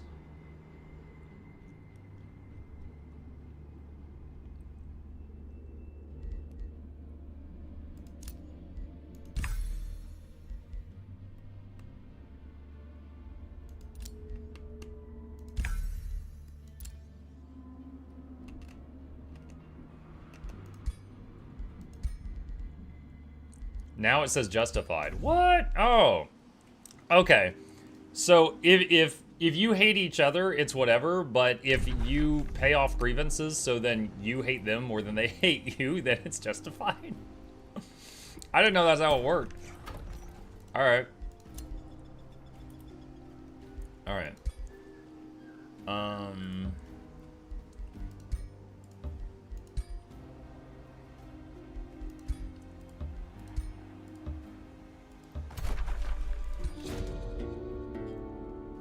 Nice, even by Godier approaches the Temple of the Godier. Fading, unreadable words are emblazoned across the first footstone. Godier sees a crumbling statue at the far end of the temple depicting an ancient unknown Godier. Before she can progress further, an exemplar appears, followed by a booming voice. You walk in divine halls of a Godier long lost. Is your giant daddy to be its new patron? Prove he is worthy through this trial. Confess and prove your giant daddy is worthy of our devotion. Godier, the Stalker's army, looks at her, curious how she will respond. Pay gold. You're not condemned for now. Enter battle. Or just enter battle. Confessed and condemned will be active. All attacking units have -3 status resistance till the end of battle. I have a ton of gold, so sure, I'll pay penance and confess my sins and then attack. Forgive me, Father Fry said, it's charge in. I'm gonna do manual because we haven't gotten to try out the new weapon that we put on this hero, and I want to see it in action. All right, so you move here, and then wait, that's a defender. That is not a leech guard. Do I not have any leech guards in this? Okay, I don't have any leech guards in this army. All right. I thought I did. Did they die at some point? Wait, there was a point where I lost some and I replaced them, but it was not these. All right. So this is the she's got the sword in the right hand and kunai's in the right now. That's the new thing.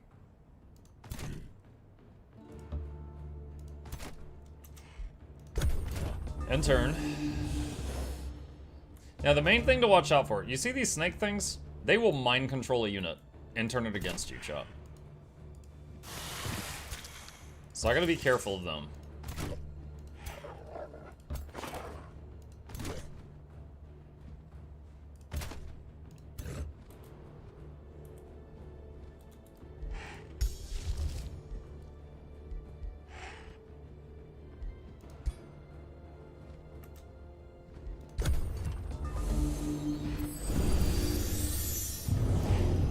There it is.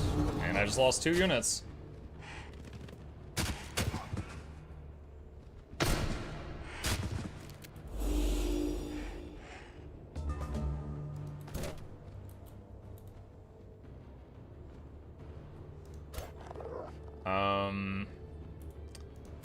Well, this is unfortunate. None of my units can get to them.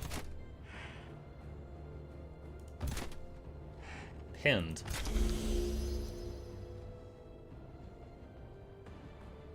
I don't want to spend turns attacking my own units, because I'm hoping I get them back.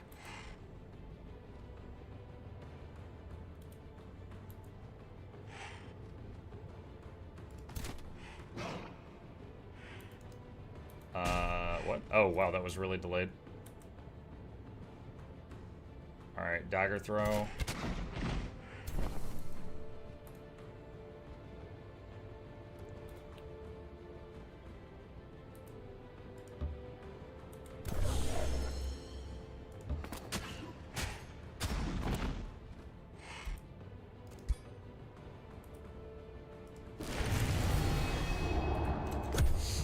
This is gonna be awkward. Like, I spaced out my units in such a way that after he mind controlled them, it locked down all my other units.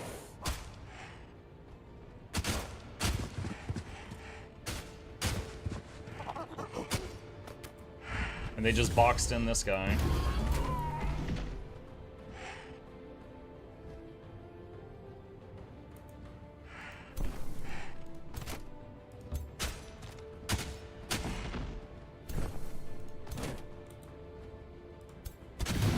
Alright, there we go. We just broke one of the mind controls.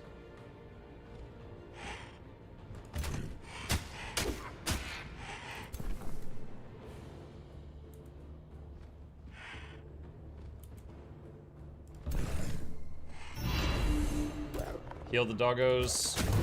Doggos finish that guy. Regen on them. Wow, that guy just got blasted.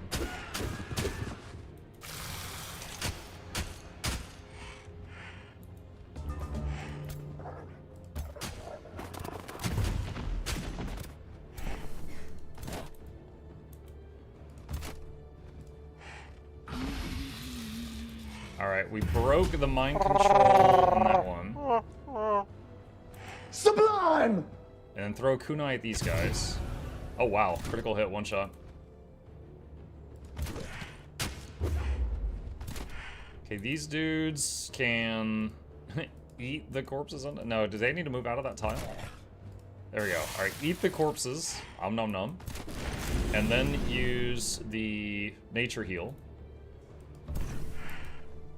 These guys can eat those dudes. Such a power move, just eating the enemy.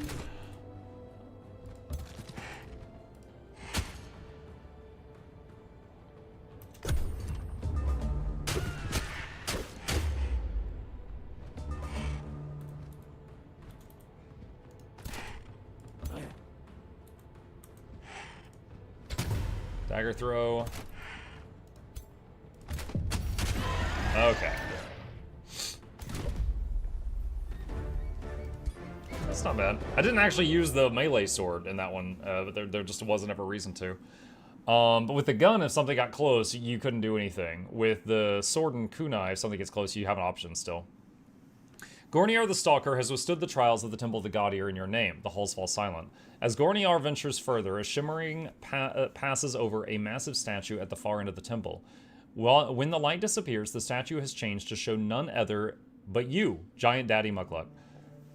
The voice booms once more. You have proven yourself a worthy Godier, O Giant Daddy. Henceforth, this temple will be dedicated to you and your divine word.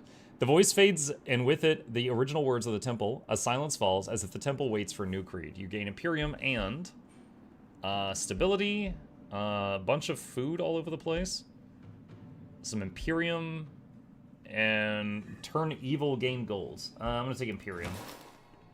I hate the way you name your rulers. You love it. Alright, now, can I handle this guy's forces with what I have now?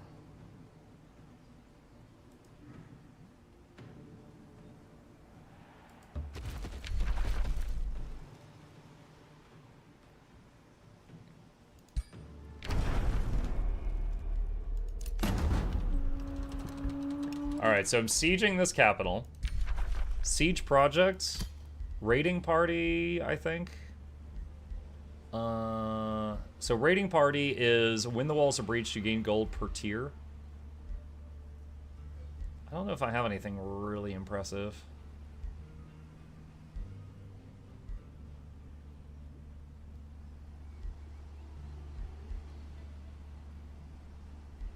Start with some onagers. Onagers? Very well, he says through gritted teeth. If it's a war you want, a war you will get. Alright, bring these guys closer, make sure that they're pulled in.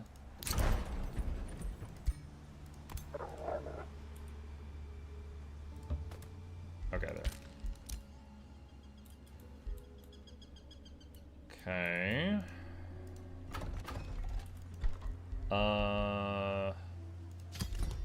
Hurry production of palisade walls, just in case. just in case there's shenanigans.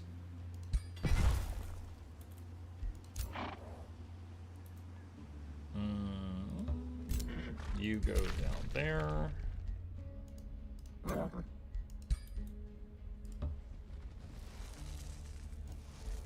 Okay, you... What do you have?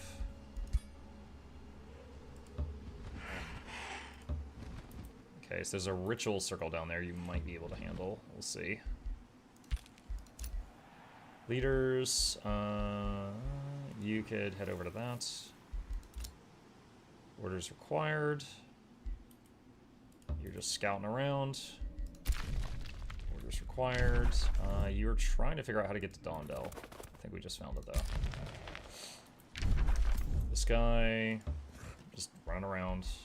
Maybe try to get that watchtower on the next turn. All right, her.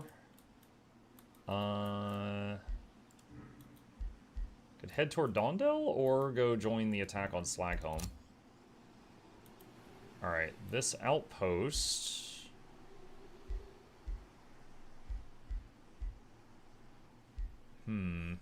Start building the teleporter?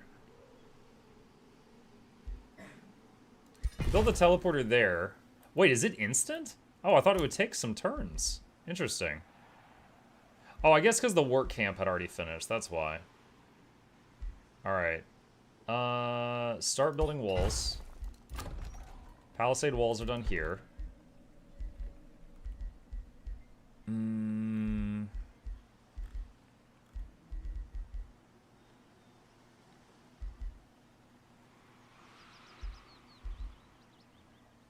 Masonic Hall, I guess, just to get production up here. Hero leveled up. Gorniar, this is the Sorting Kunai one currently. Plus evasion. Melee attack sound inflicts sundered defense. When the hero does a crit, get more crits after. Decaying. Let's do Big Game Hunter. Bonus damage per level of the target. It's kind of funny. There's been so many games I've seen where there's some trait that lets you do way more damage to big enemies, and it's always called Big Game Hunter in those games. Vassals grant plus 10 gold in tribute. I have 2 vassals. Grant plus 3 gold per unit tier of units killed in combat. Sure. Ruler Tanya the Sorcerer has been returned to blah blah blah. Okay. And that's done. Okay. Let's go back down here. How good? Okay, so an archer. How good are the archers? 12 damage total, up to 3 shots. Glade Runner, 16 damage total, up to 3 shots. Bleeding and poisoned. 4 range.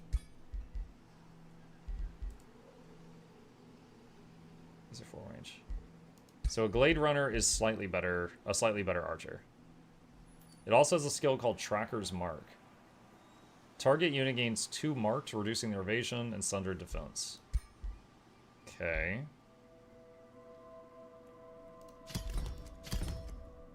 Alright, I'm gonna make some units there and end turn. Let's see what they do.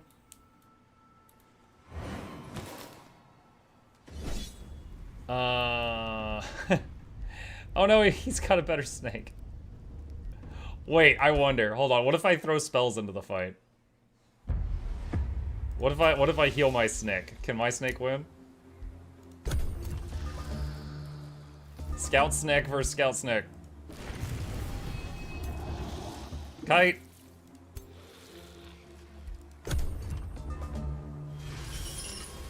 Bolstered defense. Hold on, what's his range? He can go to there. Alright, so you move here and then end your turn.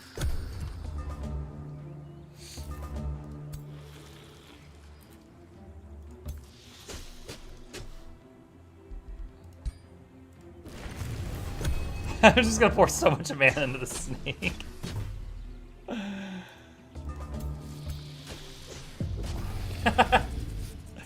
He's like, dude, how much mana are you throwing into a scout unit? I'm just like, yes. Also, I'm eating your snake with my snake. Ooh. Alright, auto, see what happens. Okay, yeah, I'll just take that.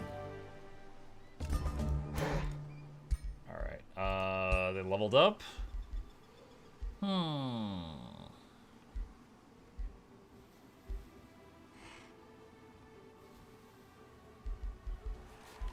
Add decaying so that anything they hit can't be healed. Merchant of Mounts.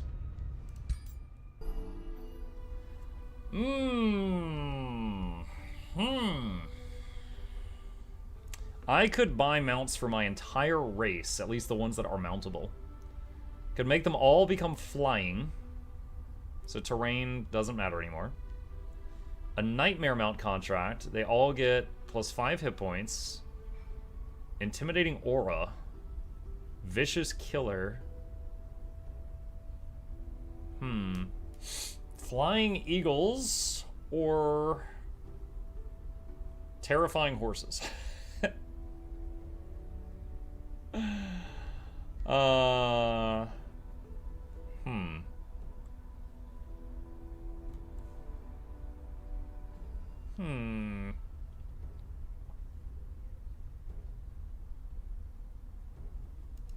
Let's get the scary horses. Let's try that. Alright, this one... Why is she... Oh, so she's going to the teleporter, okay.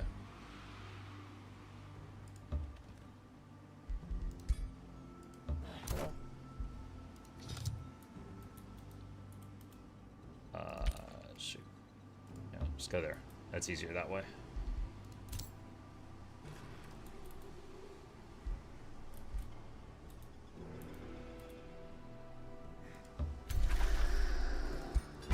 My snake is taking the Ancient Wonder.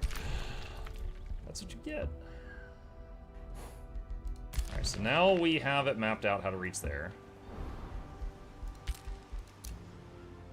Okay, you did this.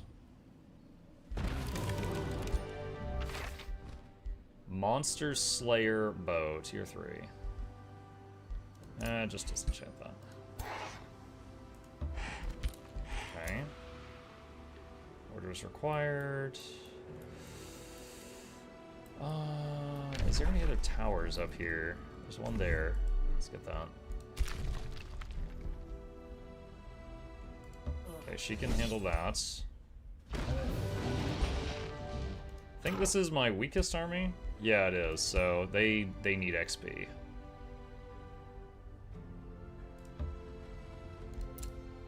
Alright, you just chill there. Ah, the spell to change the race is ready. What does the Death Beetle mount do? Well, that was a mount just for one single hero, not for the whole race. That's why I didn't really spend time looking at it. Outpost founded. Let's do work camp. Focus crystals acquired. Super growth is ready. Transform. They bigger boys now. Whispering Stone has been added. Okay, so this vassal is maxed out loving me. Is there another city that needs that?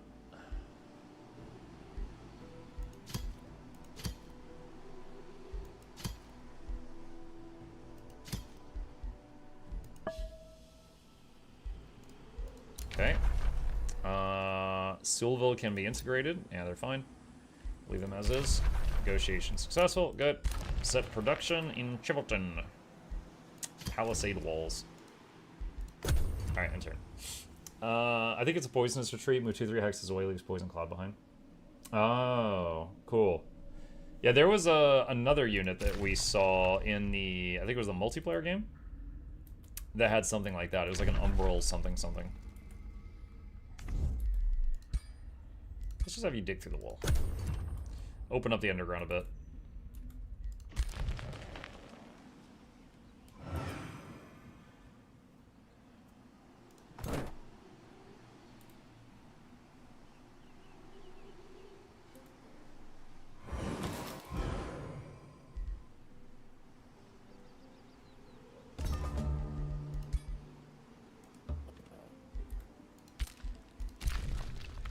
And there's some gold.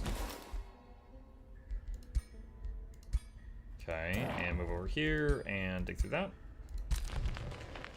And And you are going here. And you know what? You just camp there. Okay, you hit the ritual circle. Nice. Let's see. Merlin's robes. Magic attacks do 20% more damage. We should put that on blue. Warding boots. Death Caller Great Hammer. Which is pretty bad. Alright, where's blue? Merlin's robes. Put that there. What is this? Fireforge Stone. 20 production. Not much point to it unless we also put in... words are tough. Not much point to doing that unless we also add a city there. An outpost there isn't going to benefit from that.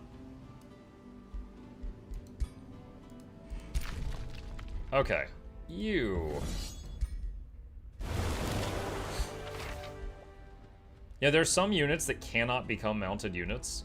I did not realize that defenders could become mounted. Uh-oh. Alright, retry that one. Does this army have heals? Yeah, it does. One heal guy. No, wait, it's got 2. That was a mistake.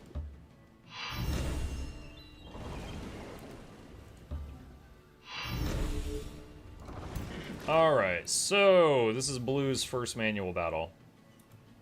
We've got Curse, we've got Lightning Strike, we've got Lightning Evocation.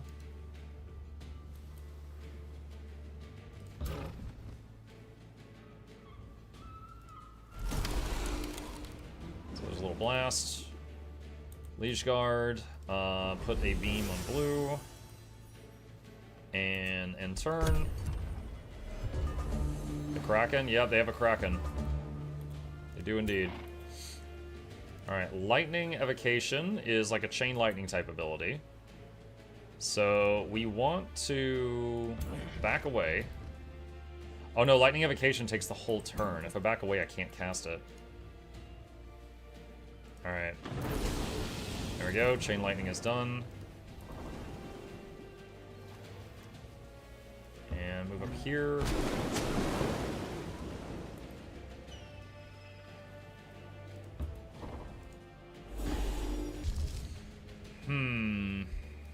Oh, there's so little spells. I would say units-wise, Feudal is fun to play.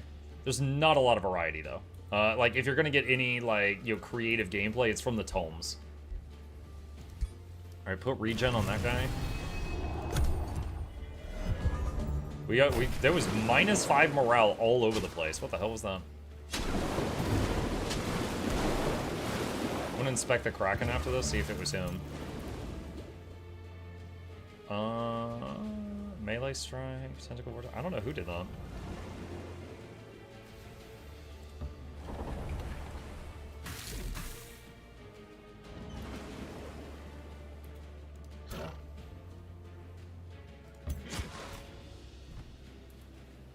Okay. So lightning, so that's 28, deals damage in a 3-hex line. I think this is from a wand she has.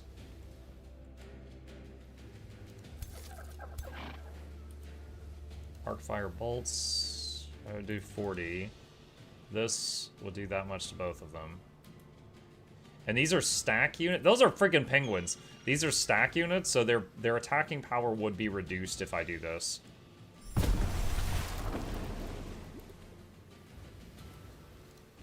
Alright, you heal that archer that got hit. You heal him.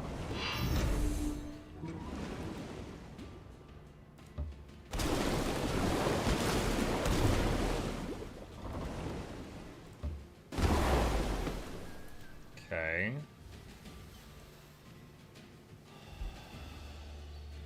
We have over 1,000 mana. I'm gonna go a little extra with it, just out of caution. Yeah, Intimidating Aura. There it is. Okay, so yeah, the Kraken has an aura that's lowering morale around it. It's kind of neat. I wonder if you can make a whole army just based on reducing morale of the enemy and try to just get them to, like, run away and give up. rather than like try to beat them through might. That'd be a fun little challenge to do sometime.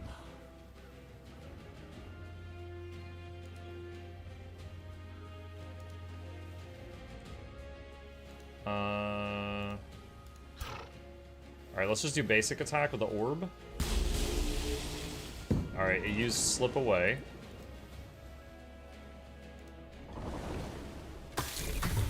Don't the scary horses have that aura too? Yeah, I don't think that they count right now since we're on a boat battle.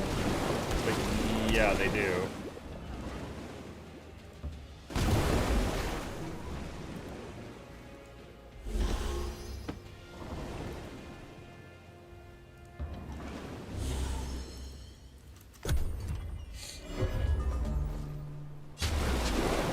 Wait, did I just see the minus morale thing again? Maybe it wasn't the Kraken. Maybe it's like this region or something.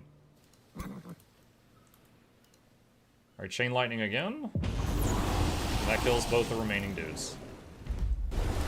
Bluebell's first manual victory! Ring of True Sight, Disenchant, we got a bunch of those. Could do another battle. Honestly, I'd probably just rather let her heal.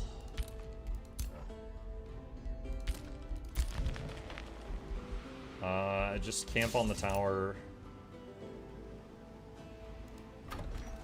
This was training. Okay, yeah, that's fine. You just chill. Vine Prison Research. That was kind of a just because I didn't have something better to do. Hall of Geomantic Resonance was a cool looking structure. We're going to start on that. Let's start on the Geomantic Crystallization enchant. It's going to take 6 turns to cast it. Alright, Temple of the Godier. We can get mana and Imperium from that each turn. And let's start on Grand Estate.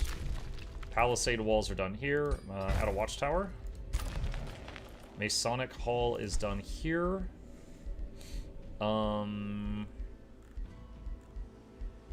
This is pretty close to the enemy. Oh god, my gold! My gold is so low. Oh my gosh, what happened? Oh, I spent 1,000 gold on horsies. That's what happened. Alright, build a gold mine. Hero leveled up. Blue. Okay, so her main thing... Let me see here. Alright, so this is Curse. So let's see. Curse adds disease, adds decaying, is AoE. Has weaken, disrupted, now does frost damage. You know what's crazy? If you play the Death Knight, which is kind of half mage, it's like half mage, half warrior. The Death Knight, when they cast Curse, it doesn't use up their turn. And then they can melee attack after. But the mage, Curse, if they fire it, that's their turn. Temporal Plague debuffs the target and all connected enemy units. Now, it shreds their defenses, so it's good for, you know, messing with a single target, but... Okay, Lightning Evoker. We can either increase the damage of it from 24 to 35, or make it now shred defenses. So follow-up hits do more damage. I'm thinking shred defenses.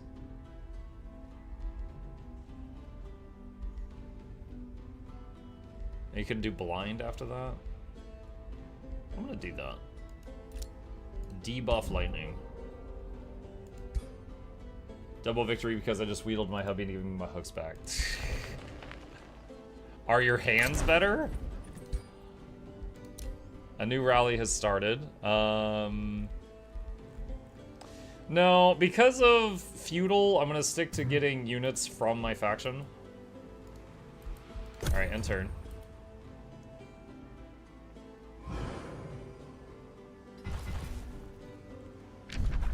Throws his money at every screen that pops up. How could they take my money? Yeah, you understand. You get it. Alright, area excavated. Anything in here? No? Okay. Alright, we're waiting for one more thing here before that group moves out. Alright, you...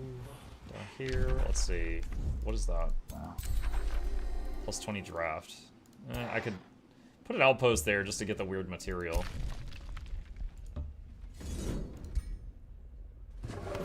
Alright, auto battle win.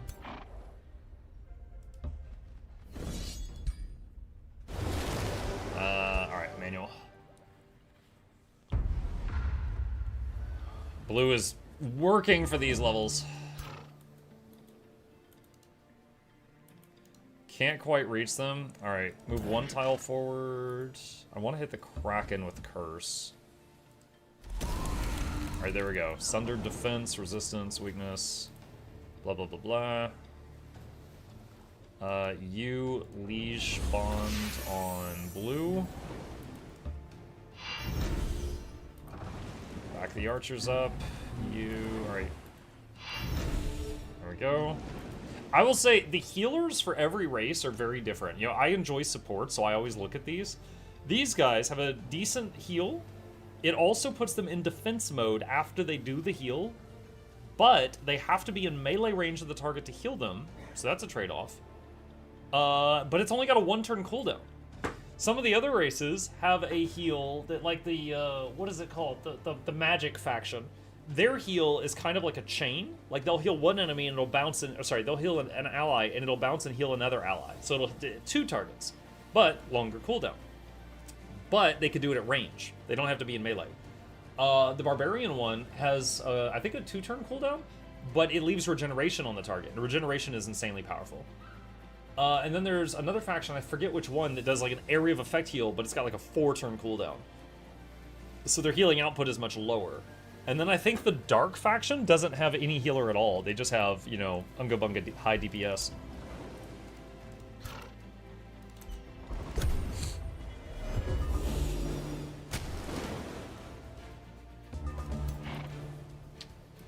Alright,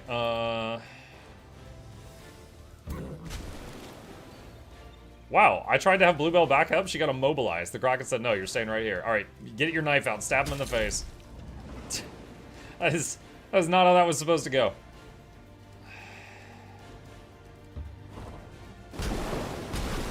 Alright, the mage is tanking now. Awesome.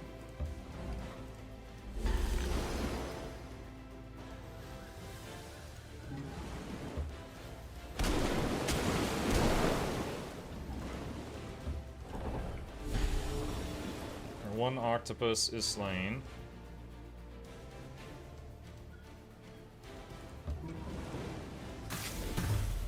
A little scared for that archer. Alright, let's put regen on that guy.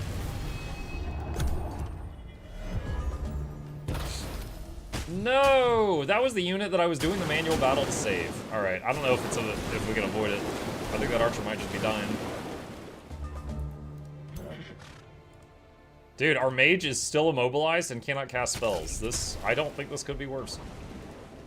There might be a way. But I don't know.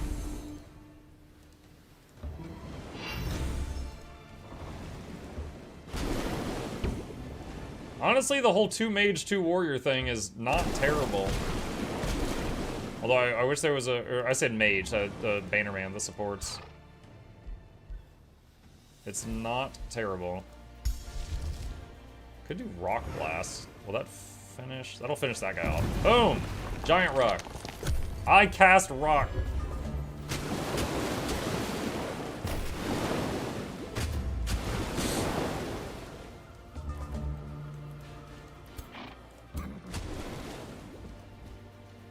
All right.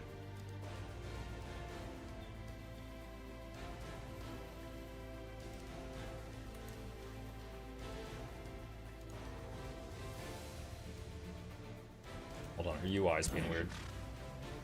Alright. There we go. Finally got to fire some magic. Alright, Kraken's dead.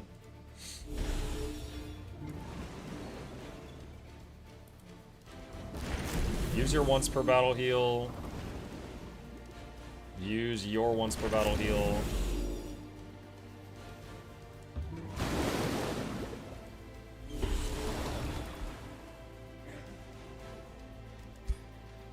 I think we'll just have to say the archer dies and replace it as soon as we can. Maybe we can get one of those higher level archers in Blue's army. What knife? I have multiple sizes, also a machete. Well, most of the casters, if they are forced into close range combat, they have stab, and they pull out a knife and just do that. The chain lightning will not bounce. This guy is too close, so just use the orb attack. He procs slip away.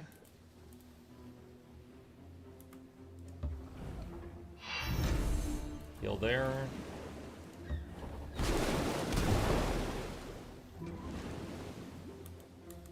Can they heal themselves? Yes, they can.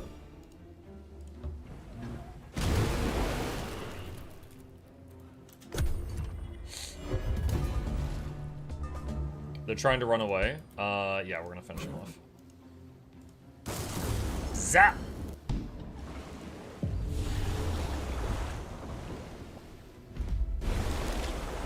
Okay. Let's see. Striking Slicer. Disenchant.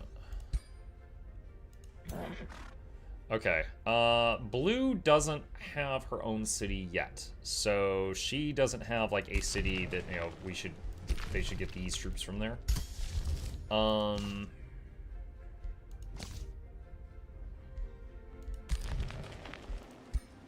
Alright,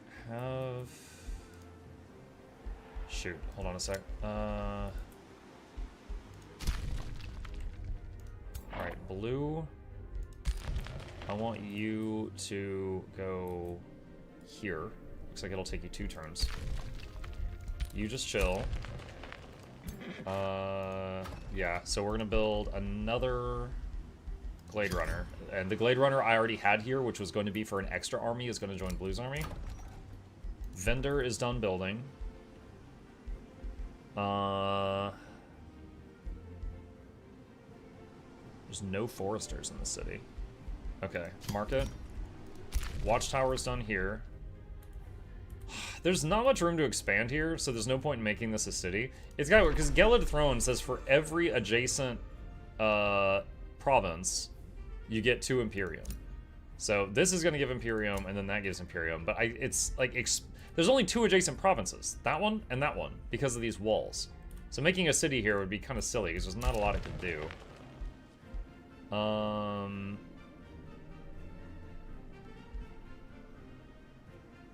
Alright, so we're going to raise our city cap. We're going to get this upgrade, so we have no downside to having 4 cities. And then we're going to upgrade this to a city. Wow, that was instant. Usually it takes 1 turn. Okay, you are now Governor Blue. House is in Fish. Founded. Alright. Each conduit gives 5 mana. Sure. Alright, Cathedral of Testament. Gold, mana, and Imperium. We are taking that big building. That is mine now. The noble is in Fish, yes. Okay, we need food to start expanding this. Alright, Rivergate founded. Alright, so... Actually, start making the archer here. Scratch the whole plan we had with... So Blue now has her own city and can get troops from her own city. So we can start on that. So... Where's Blue? Blue... You need to go to your new hometown, which is here. Hometown? You mean the town that I'm from? No, this town that you just took over. 90% chance of electrified. Doesn't it already do electrified? It already has electrified. Wait, what do you mean 90% chance of electrified? Does it double? We'll do the blind. Add blind to the lightning. I'd probably be blinded if lightning struck me. New thing. What is this? Gain 1,000 mana, 1 time. Whenever a new research skill is researched, the knowledge cost of another random skill is reduced by 25%. Yes. About to vassalize a free city. Good to know. Your domain has been invaded. Okay. Attacking forces. Okay. Alright.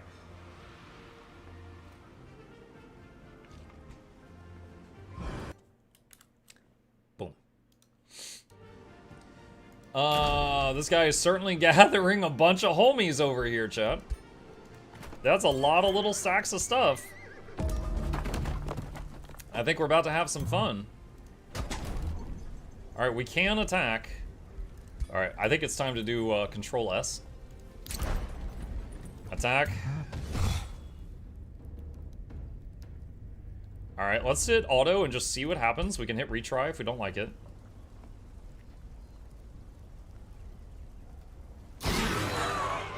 We lose 2 aspiring knights. I will retry to try to save them. I want them to grow up big and strong.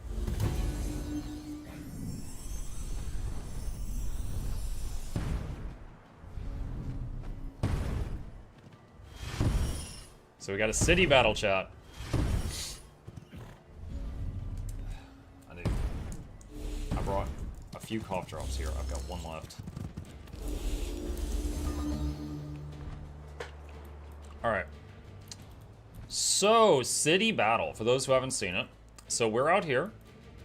We've got 2 catapult things because of the Onagers upgrade. They have 4 ballista things that are going to shoot at us. And they got some dudes behind their walls. We've got Godier in this fight, who's ranged DPS. High DPS. How do we want to start this off? Alright, first off, you guys are very kind of risky to be over there. You guys come closer. Summoned units in front. Leash bond on him.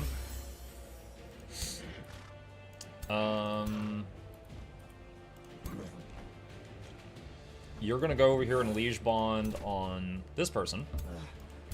What's the range on that? Perfect. Okay.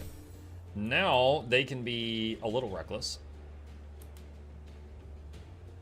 That's actually crazy. Check this out. If I move here, it says there's a 100% chance she can throw a knife and hit that guy in the face. That's kind of impressive.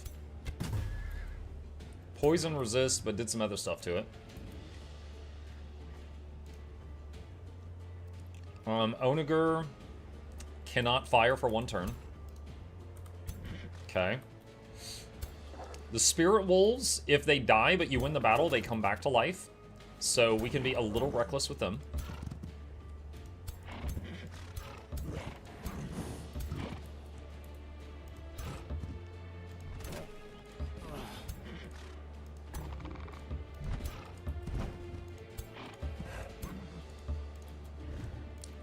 Alright. And this fella, we're going to summon the 2 random animals to tank for us. We got polar bears. And we got ice spooters. You know what? I was going to have them hang back, but the ice spiders actually have a move that they could do.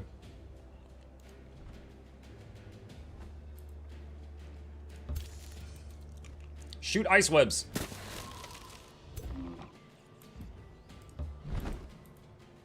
Can't get in range to spit this turn. Alright, end turn. Everybody that you don't give an order to when you end a turn immediately goes into defensive stance. The guy I threw a knife at got a heal from someone. They're shooting Godier, but the damage is going to the leash guard.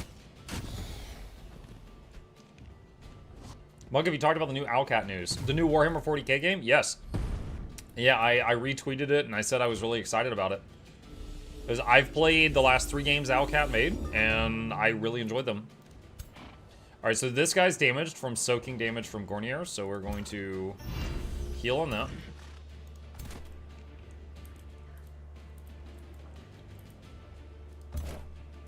Snapshot the ballista. That's free.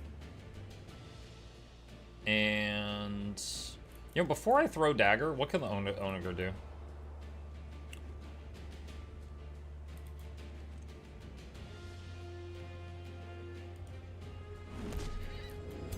Alright, that did some damage to the tower. And this one... Okay, so catapults have fired. She just threw a knife and destroyed a ballista. That knife is dangerous.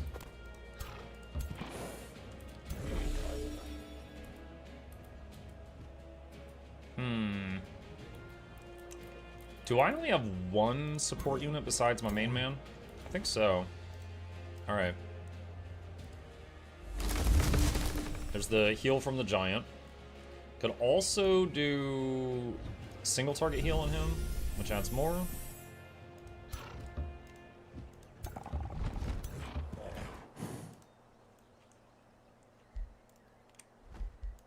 The enemy casts Bolstering Chant.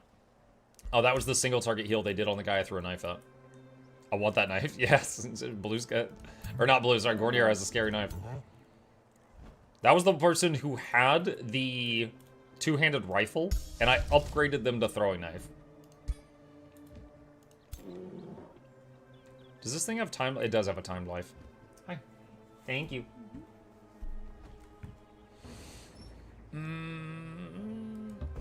Move forward a bit, and then just chill. Just chill.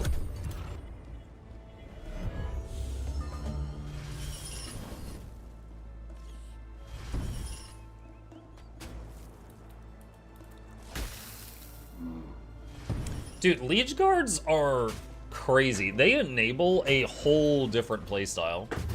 Like, you can just run in with your heroes, just go crazy in there, like you're the freaking Terminator, and then just have a Liege Guard in the back and be healing that Liege Guard, and the hero will be fine. Like, that is kind of crazy.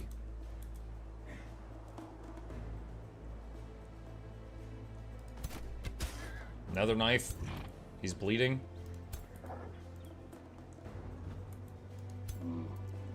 These bears are going to despawn on the next turn, so just go in and do what damage you can.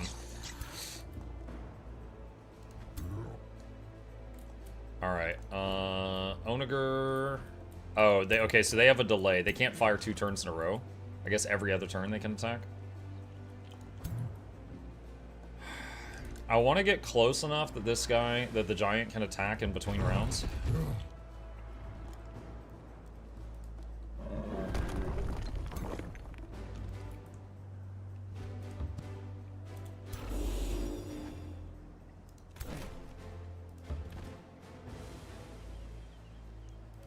It's probably missed. It's on 5% chance. Yeah.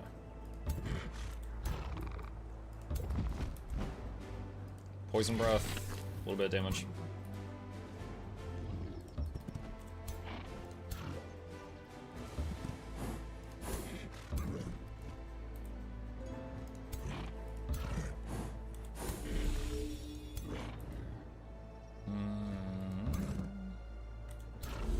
Now, the risk of stacking, I mean, stacking like this is, you know, A, I can AoE heal much easier, but B, if he had like Fireball or something, you know, some AoE damage thing, he could do that to me much easier.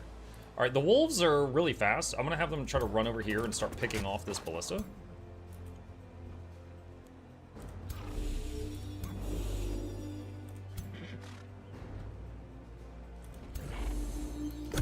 End turn. The summoned polar bears despawned. They timed out. I'm playing Industrial right now, and despite being supposedly the tankiest faction, I still fear for my leader. Yeah, Industrial, for those who haven't played it, they've got this thing called Bolstering. I think I'm fighting Industrial right now. Bolstering is every time you hit their unit, they get +1 to defense, and it lasts 3 turns. And it stacks. Right there, bolstered defense, yeah.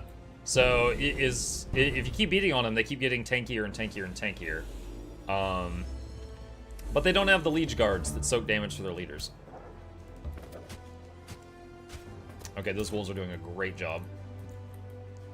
Alright, boy, these catapult things do not do a lot of damage. Maybe because of that bolstered defense we were just talking about. Alright. Okay, this guy. First off, AoE heal our guys. Raise dead on the spiders. And have the spiders, or the zombie spiders, just hit the nearest thing.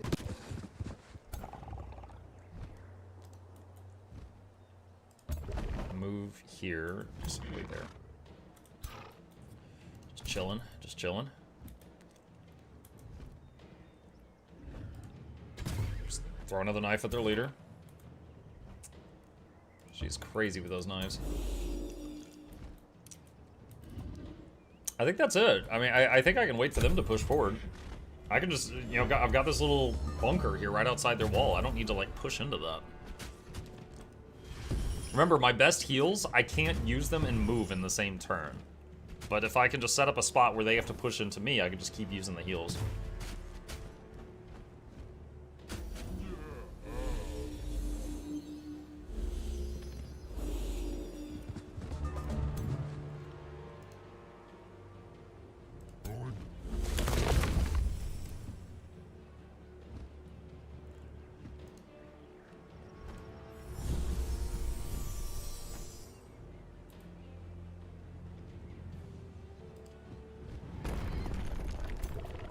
Okay.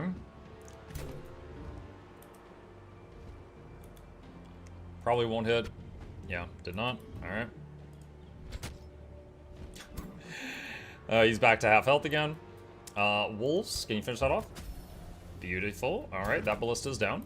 Then Onager is done. Let's see this guy. Single target heal on him. Okay. I don't know what that noise meant. I think that was something to do with morale.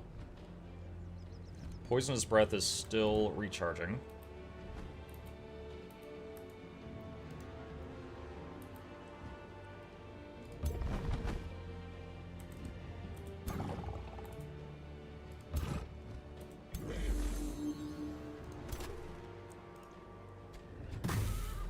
Landed one shot of that.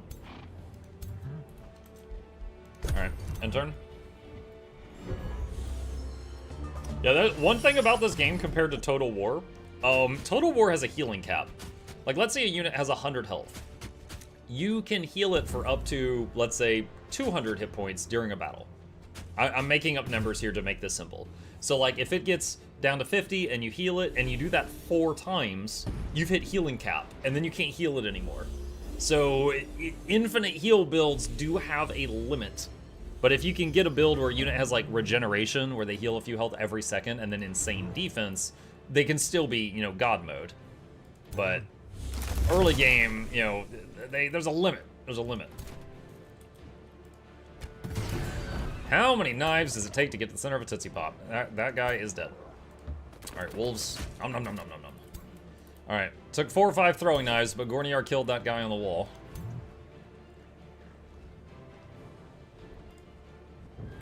I'm surprised how little damage these obelisks are doing. It is doing debuffs, but wow.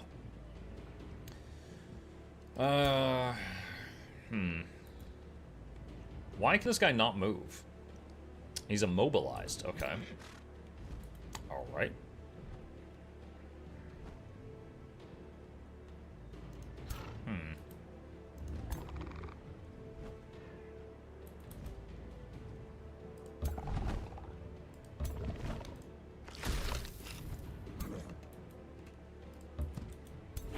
How do you like the feudal culture? Any drawbacks? I've got really good economy, but most of that is because I did Storm Giant plus Sailors. I could do that with any faction. The units where, like, if you keep your tier 1 units alive long enough, they promote to, like, tier 3 units, and your tier 2 units that promote to tier 4 units. That's really nice. That's part of the reason I loved playing the summoned animals, because they would evolve. Like, Ice Spider fledglings would become an Ice Spider matriarch. So it's not like you had to, you know, eventually go to town and, like, fire your tier 2 units and then hire tier 4 units. And no, your units just grow into the new one, and I really like that. So they've got that promotion system, but other than that, it's extremely straightforward. You got guys in front with shields, and then you got some archers behind them. That's it. It's extremely straightforward. So in one way, kind of boring, but in another way, it's very strong in its simplicity. And they've got these 1 units called Liege Guards, where it's this beam of light. When a hero gets hit, the damage all goes to the Liege Guard. So the hero can't die if the Liege Guard's still there. And the Liege Guard also takes less damage. So as long as, like, I gotta have 1 hero run in and go crazy, as long as the Liege Guard is hanging back and I keep healing it. I can't do that with the other factions, as far as I know. Actually, quite good. Another catapult. Catapult. Catapults seem great. Anyone can get catapults. The siege stuff comes from the tomes, I think. Actually, I think onagers, I think anyone can use. But there are better catapults that are from different tomes of magic. I think these are the default ones. But yeah, every other turn, long range poke, not bad.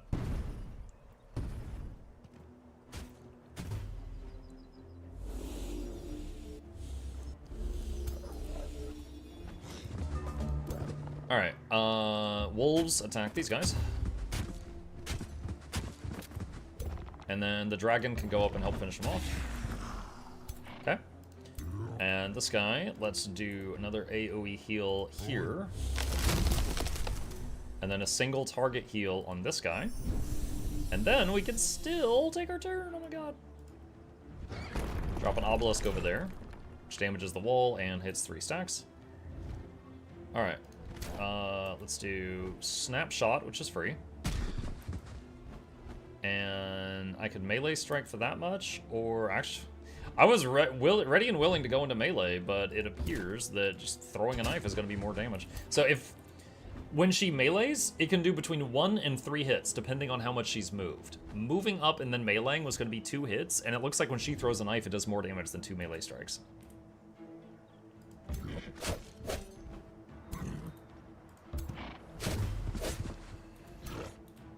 One thing that's kind of nice is because I've got the, I think it was called Obsidian Armaments enchant. Every unit does bleeding. So like this guy that I just hit with those tanky units, even though tanky units don't do a lot of damage, they did apply multiple stacks of bleeding, so he's getting dot build up.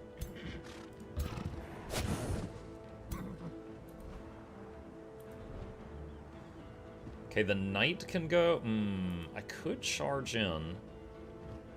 The question is how much danger with the knight. That's too risky, and I don't want to lose the knight, so we're gonna not do that. This guy, just chill. Very low chance to hit. Oh god, that hit allies. So earlier I thought it was just because the hero with the gun, like the gun misfired, but no, this is an archer. This is a stack of basic archers, and they just hit allies twice. So I guess if the chance to hit an enemy is really low, you can hit friendlies. I guess that's just always a thing.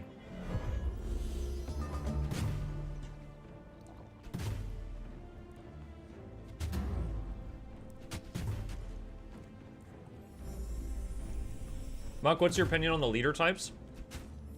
They're all awesome. My favorite is Ritualist, which you can see me using one right now, the Giant. However, I have a Ranger hero here, which is doing quite well as well.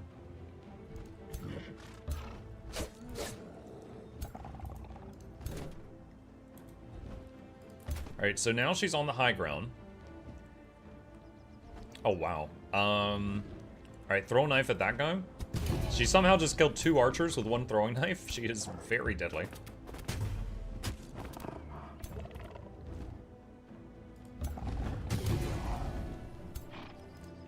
Okay, and heal those 4.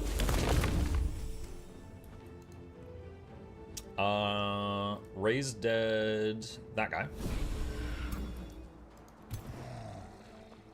It cannot move this turn. Alright. Alright, where's the knight? I think it might be time to finally use the knight. Charge onto that guy.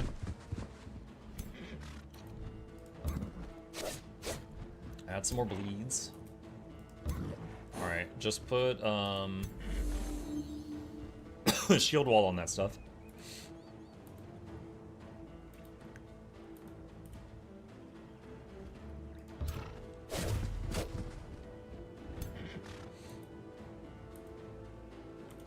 You stay, you stay. Those 2 are fragile.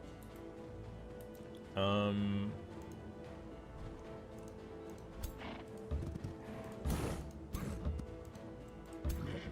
him. Alright, and turn.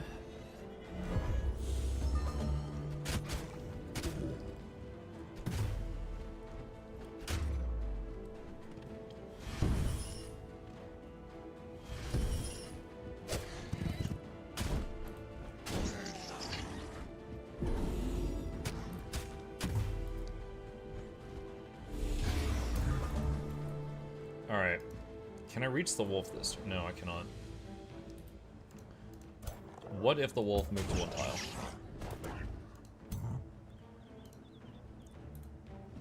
Still cannot. Okay. So if I do an AoE heal... Oh, wait, I can hit the wolf with this. Alright. So I can do that. Then single target heal this guy. And then... Nope, no end then. Oh, I never used Conjure's Shield. I'm so silly. Summon that.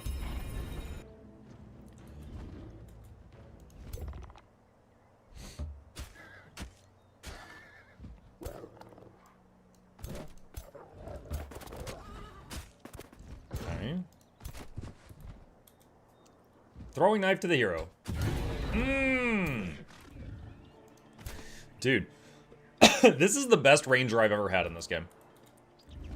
Ranger just being a hero focusing on doing ranged physical damage. They can be gun, crossbow, longbow, throwing knife, blowpipe.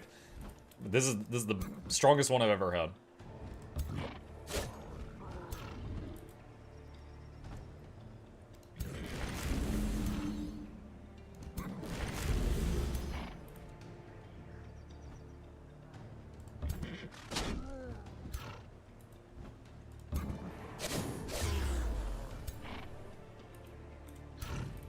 Are the Onagers? Yeah, they're ready to go again.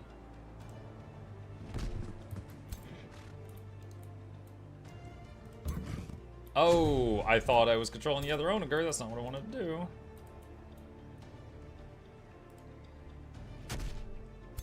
Broke the wall.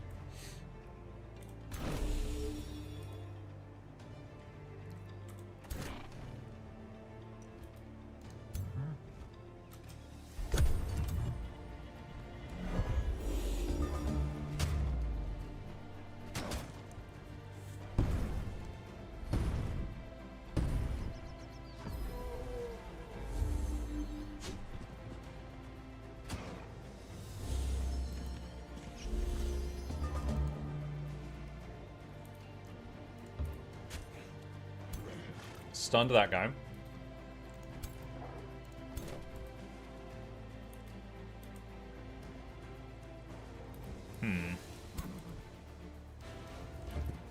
Trying to see if I can get... There we go. I was trying to get this hero close enough that they could do something. Snapshot.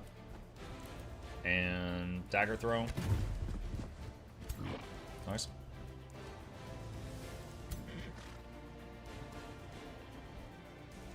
Charge.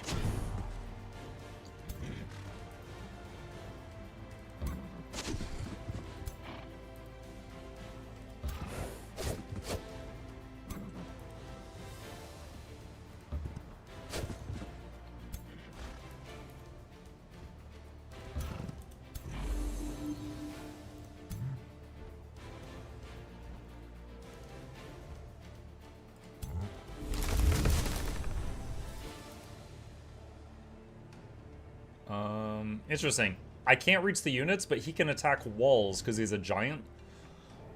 So I can hit the wall, splash the enemy units, and it will even heal an ally there.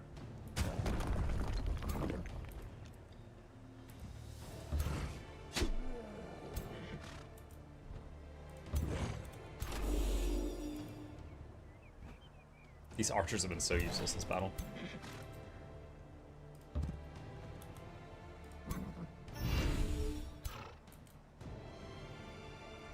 Aspect.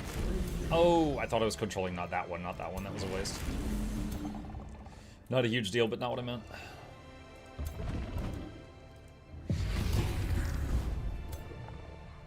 Do you wish to claim victory and win immediately? Sure. I don't know if you get less XP if you do that. But, there we go. Alright, so we did the battle without any losses. Tier 3 hand crossbow. Chest plate. Once per turn, this unit gains regen when hit by an attack. I usually consider this item to be like God tier, but again, with the Liege Guards, it's like if my hero runs in and gets hit, the Liege Guard in the back takes damage, not the hero. So the regen would do nothing. Graceful Judgment. Alright, so we've got this city here now.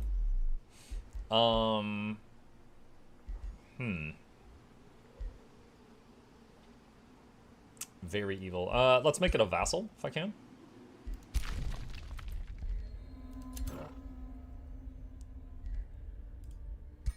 Okay. That one's going. Who is that? Sunny Psycho with the Prime sub. Thank you. Appreciate that. I wonder if using the onagers is a good idea since you keep making the enemy harder to kill every time you use them. You mean specifically versus the industrial guys with the bolstered defense?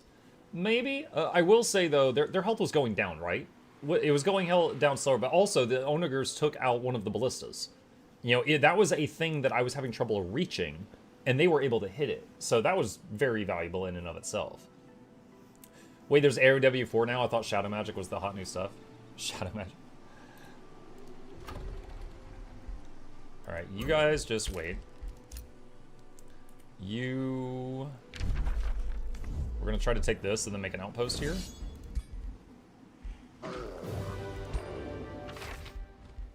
Ring of Vampirism. Grants lifesteal. That would be cool if it wasn't for Liege Guards. Build outpost. It's like, sorry, I'm already overpowered. Okay.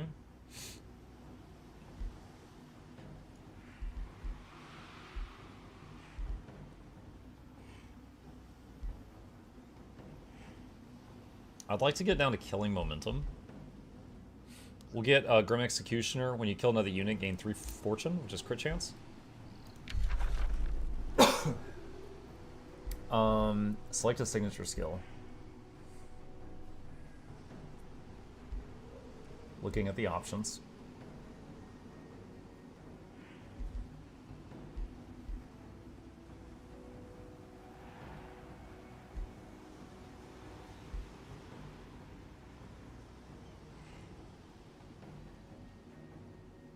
Call of the Wild.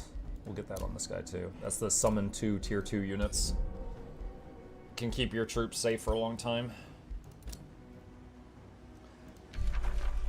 Oh, we cleared the cursed burrows. Nice. Don't really know what else to do with this guy. I guess I could go try to take out that outpost.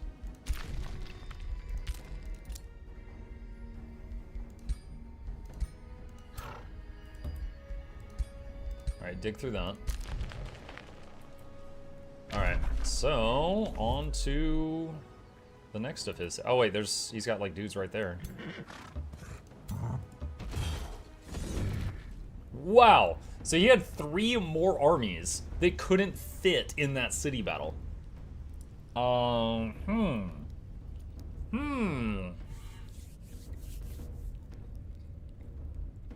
This might be a manual one. I'm beat up.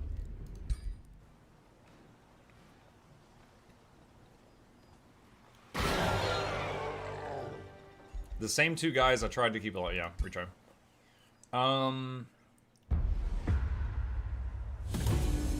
Authentic says, do you make a lot of outposts throughout the game? It's the one area I'm not understanding of the game. Hey, Authentic. Okay, so there's a couple reasons to make an outpost. 1, remember that when you build an outpost, they will take 10 gold per turn to keep it operational. They have a upkeep cost, all right? Second thing is the outpost will claim whatever tile it's on top of. So if you find some rare material and you really want it and that's worth 10 gold per turn to you, just slap an outpost on top of it. Third thing is an outpost can become a city. So if you find a really good spot where you're like, I'd like to have a city here, you could go ahead and put an outpost there and then come back to it later. Like you don't have to make it a city immediately. It can just be an outpost for a while. Another thing is once you're kind of in the end game, outposts can have teleporters. So by putting outposts around the map, you can use them to travel around and get around more quickly. All right. Let's see. You go here. Sworn bond to that guy. Oh no, he went into a poison tile.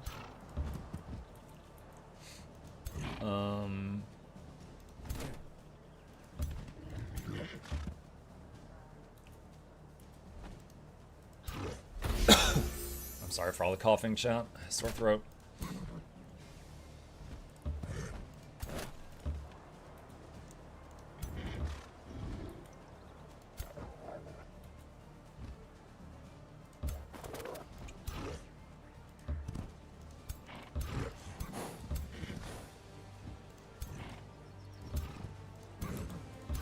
Alright, now we're going to work on topping off our units that were injured from the previous battle.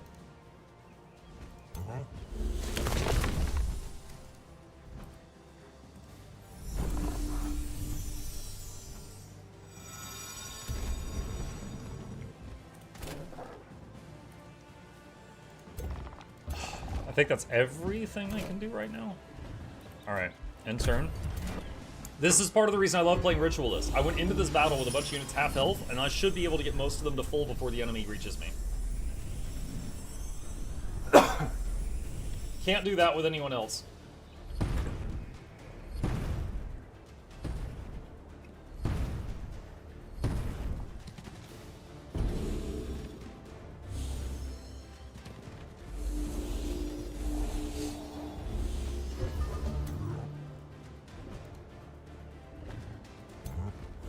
AoE heal again.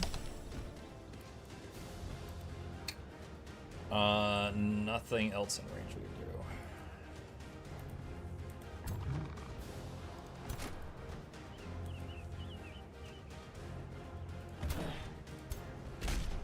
Snapshot. Back up, dagger throw. That took out 3 dudes. I'm gonna move the summon shield and the dragon forward a little bit as bait because they're summoned. They come back.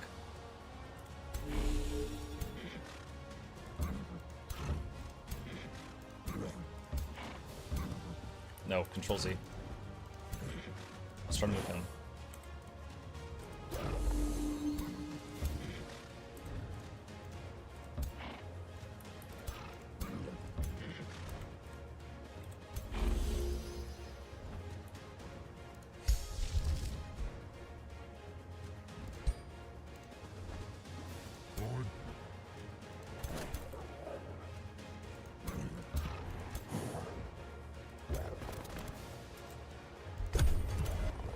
Regen ticks.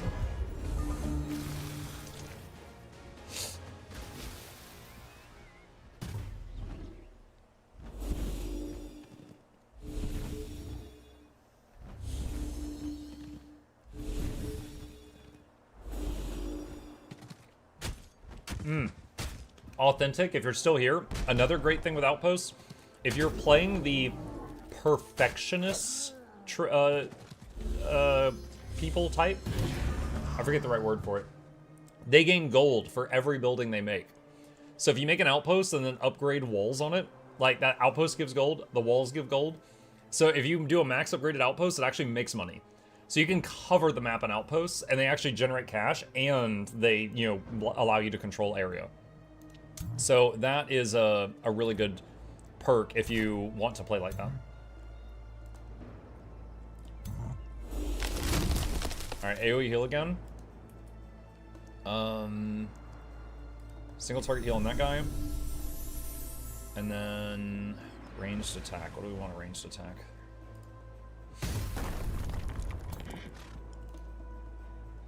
Shield bash. Stunned it, nice. Alright.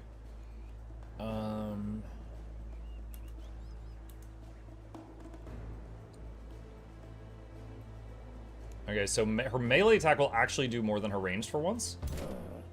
So we're gonna get in there with the sword. We killed one of those... What is that unit? Bronze Golem. We killed a Bronze Golem, there's one left.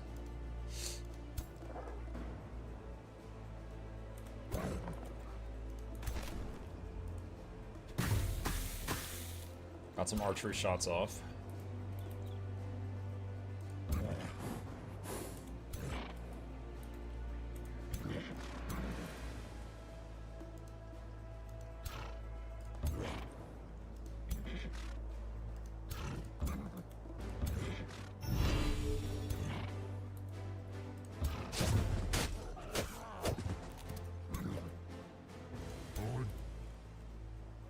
Okay.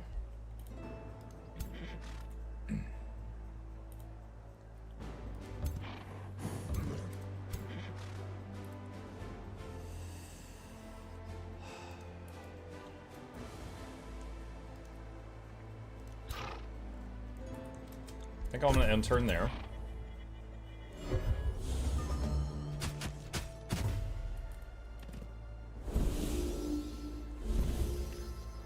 So our ranger hero is a little bit too far forward, but all the damage they're taking is going to the sworn bond, the Liege Guard.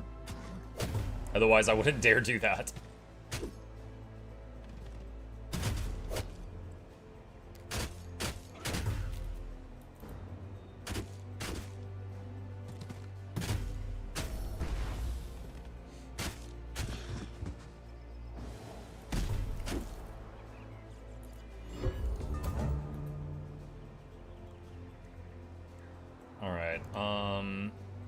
Let's use Call of the Wild. Summon 2 random beasts back there. We got a giant snake. And we got a razorback.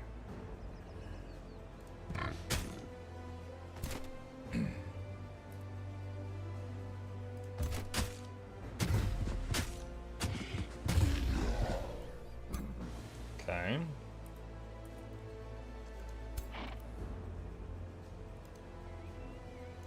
Let's have him use his once per battle heal.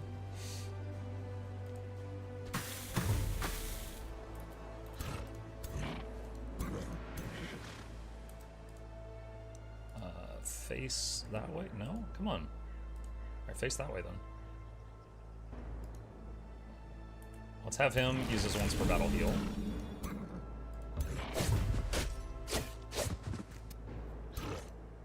Oh, these guys are stuck.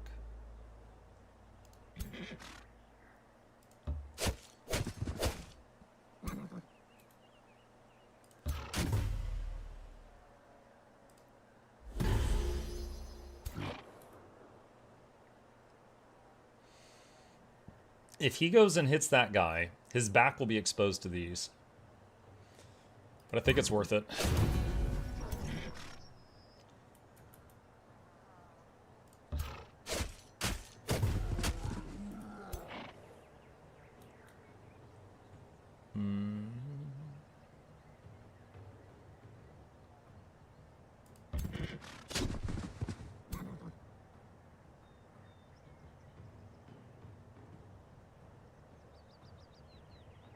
I'm gonna try it back away and then charge back in just to build up damage.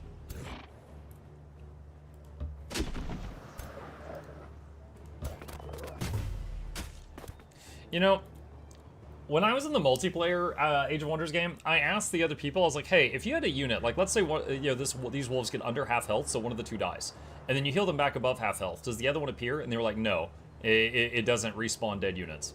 They were wrong. Because this battle started, I had one wolf, because it was under half health. And I've healed it, and the other ones appeared. So, I think in this game, when you heal them above certain thresholds, missing units do come back. I think that was incorrect. It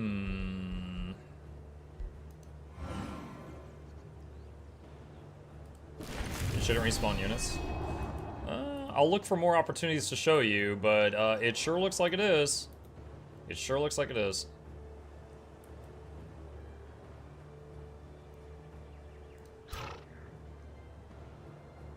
Remember, are Liege Guards always 2? Yeah, that's a Liege Guard, that's 2. I'll have to look for more opportunities to show you.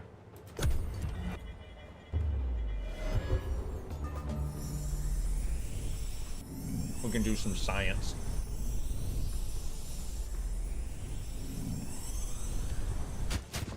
Alright, 1 Quill Boar died. There's 4 Quill Boars now.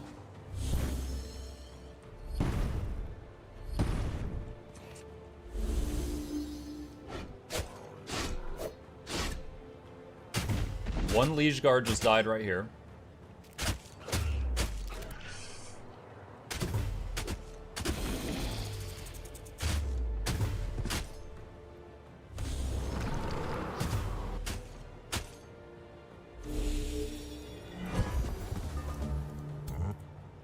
Alright, 1 Liege Guard there. I don't know if I can get enough health on him this turn. I'm gonna try.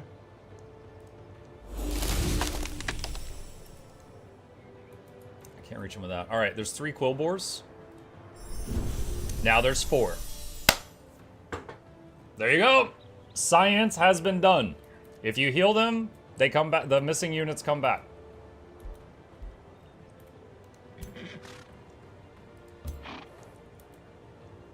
All right, summons maybe? Oh, god dang it. Okay, look. All right, this guy's not a summon. Liege Guard, here's another heal. And there's the other Liege Guard.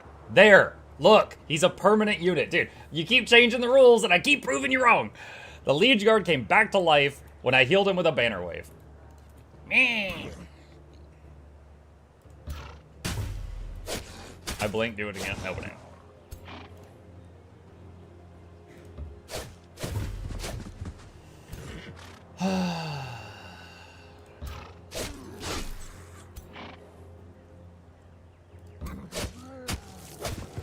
Maybe a trait you unlock? No, there's no bring people back to life when you heal them above a certain percentage trait.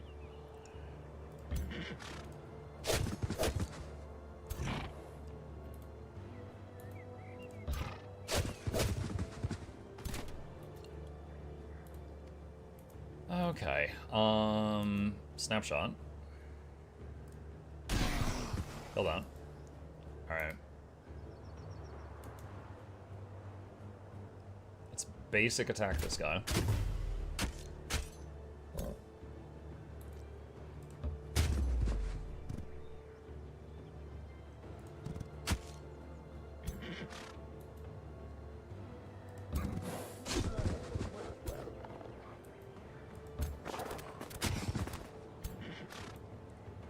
I know he'll end in poison. It's worth it.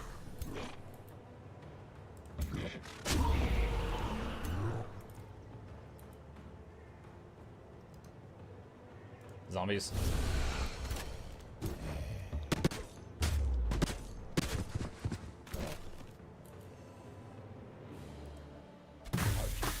Archers. Those golems are really tall, so the archers had an easier chance to hit.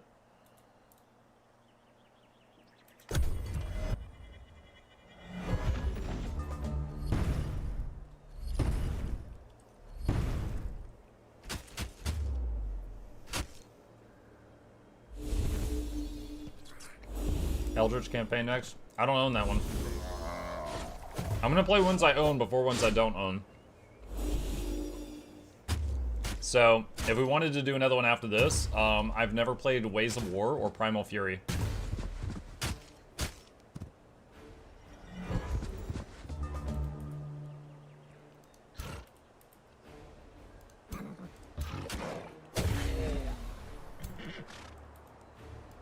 Alright, these guys eat that corpse.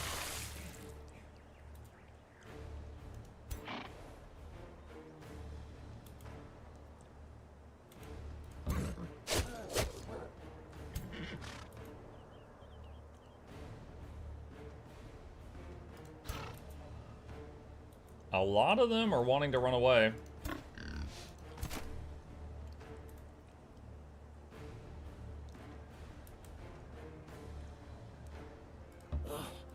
Dagger throw, kill that whole stack.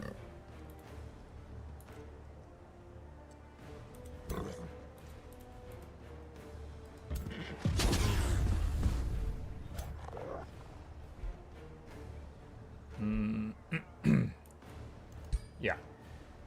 Alright. So we did that with no losses. They had a few units get away. There was a game I played years ago. Primal Fury wasn't... Wait. Was it not Primal Fury? What am I thinking of? Hold on. You got me doubting myself. Hold on.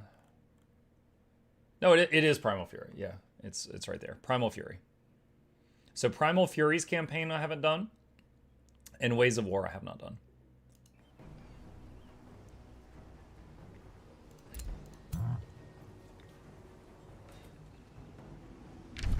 Alright, so Colwell would be the next target. Oh, I should have used Build Road there. Oh, this guy's out of movement. Oh no, he's not out of movement. I just can't build road over in that direction. Okay, fine.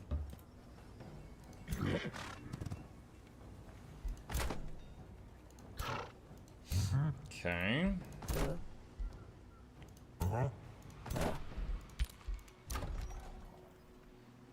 Ready to build something here. Nature buff and healing spells. Heal for plus 10 temp HP. Okay. If this works on my AoE ability that I can use every other turn, that would be insane. Because that would be 70 effective health every turn added to that ability. Let's try it. I'm just going to boost it so we can find out on the next turn.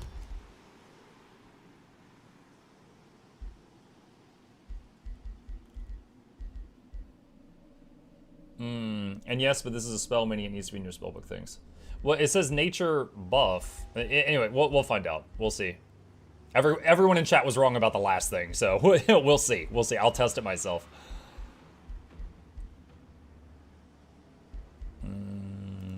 Armory, I guess.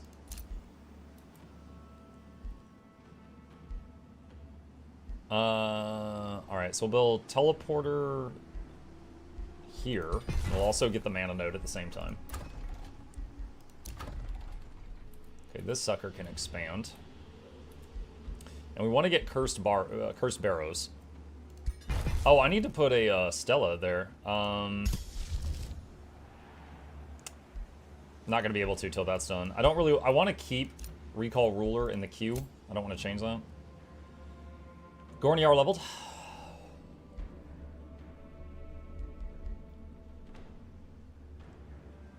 Killing an enemy resets all ability cooldowns once per turn. What ability cooldown? I guess Snapshot?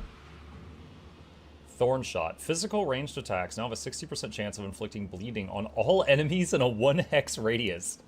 Oh, wow. Okay, so if I throw a knife, it could shrapnel bleed everyone around it. That's kind of cool. Let's get that.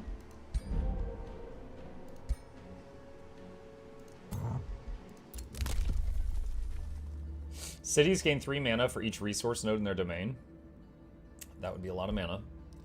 Gain 20 knowledge for each province in your domain 1 time. I guess the mana. See, we're at plus 139 mana. Now we're at 226. It was almost 100 mana per turn.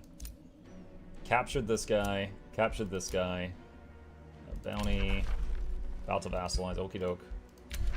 Your domain's been invaded. Okie doke. Build walls there. Oh wow, a scout found something on the ground? It's been ages.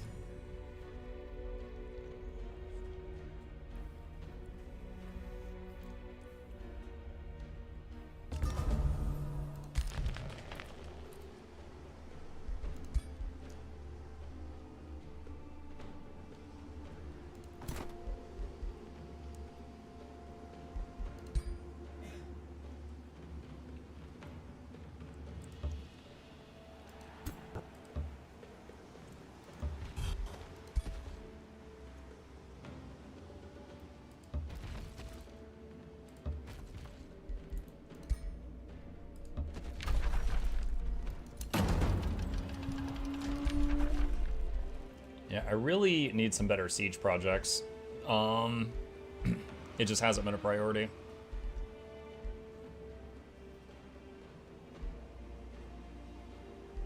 Guess I'll do the same ones.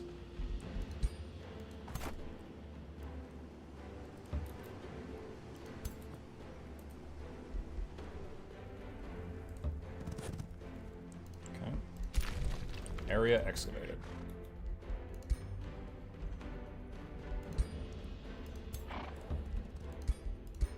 That. Oh no, they built a wall, so a hero is required to siege it. Alright. You know what? I'll just go burn that thing down. Okay. She was on her way somewhere else.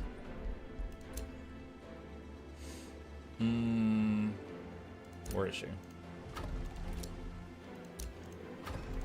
Alright, so this stack, the plan was to have it join this one, which is very far away. Actually, only 2 turns away, thanks to the teleporters. I love that they'll automatically use them and figure out the best route. Ah, we should build together. We big folk gotta stick together, man. Yeah. Nice. Quizzes. Disenchant. How much longer till the Guild Wars 2 balance stream? I didn't know there was one. Is it today, Dark Shifter?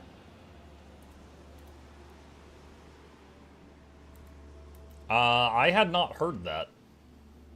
So you might be about to give me the knowledge. Hall of Geomantic Resonance research done, so fancy building. Resonant Blades. All your units do negative status effects based on the terrain that they are standing on. Market done at Bindleton.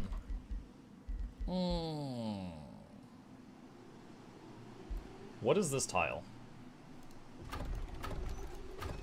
How can I see the tile under this? I mean, I'm guessing grass. So if I build this, you get food if grass, production if forest or mountains. Okay, so I'm guessing it's gonna get 40 food.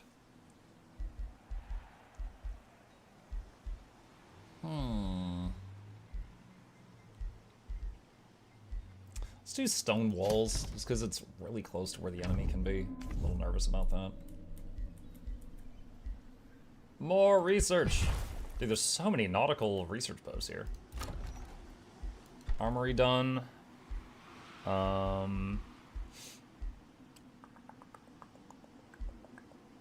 Prison cells, we've got some people in prison cells, so that will give us some bonuses. Oh, it's done immediately because those guys where I said big people gotta stick together. Oh boy. Hall of Geomantic Resonance. And then expand.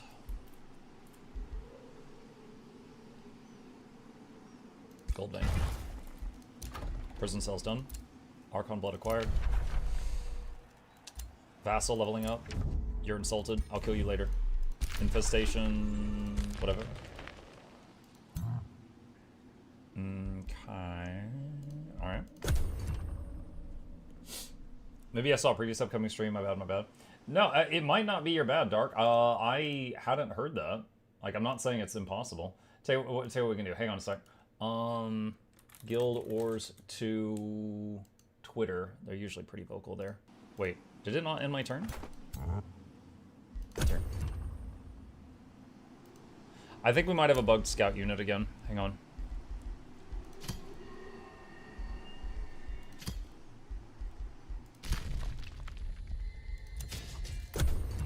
There.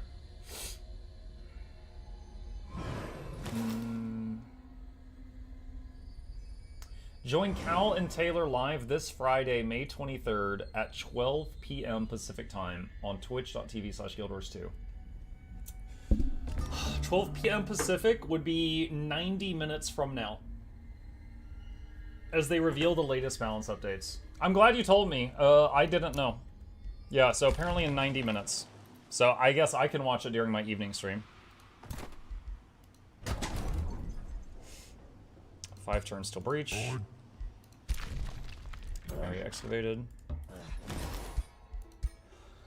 Alright.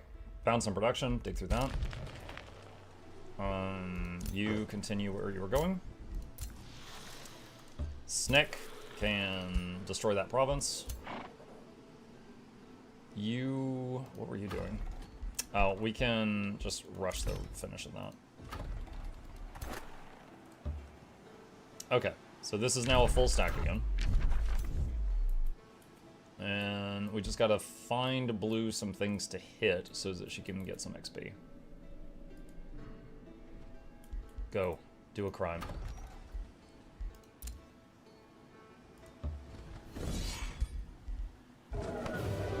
Alright, so this person, because eventually we're gonna have to cross the map, right? This person has been going out and making outposts mainly to set up teleporters so that we can get there later as needed.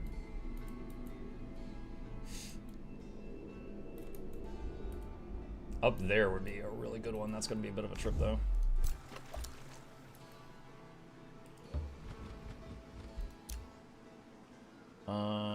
What's this one doing? What was this one doing? Go for that watchtower.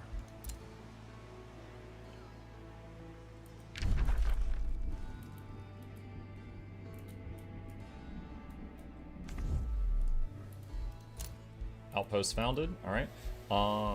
Make a work camp. Hall of Resonance is done. This city is getting there, Chad. All right, Spelljammer. I've been putting off on this because nothing's gotten close to my home city. Spelljammer drains mana each turn, just 10, but it does drain mana. But it makes it so enemies can't use magic in this region. In a multiplayer game, it would be extremely high priority to cast that as soon as possible. These guys are nowhere near my city, so I just haven't felt the need. Stone walls here.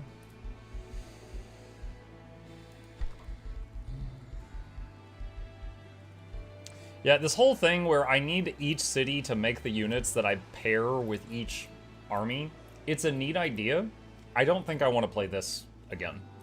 I like the Liege Guards, so if I ever played Feudal again, I would play, what was it called? Not Aristocracy, the other thing. I would try the other thing out, where you don't have to have every army was produced from the assigned city to the assigned hero, just because it's less crap to manage.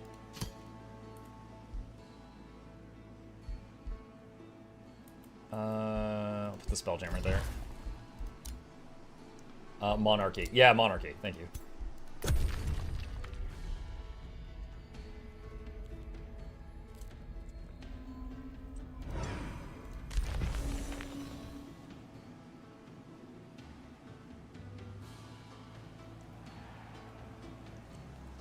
Yeah, so if I were to ever try this faction again, I would try Monarchy out. And see what I think of that. Because, like, again, I like some of the aspects of it. It's very strong in its simplicity. It's just like, it's like, I do shield guys and archers, but I do it really well, you know? And then the thing where you protect your heroes with the bonds, that's stupidly powerful. But then other than that, it's just, you know, whatever. Not a lot of other interesting things going on.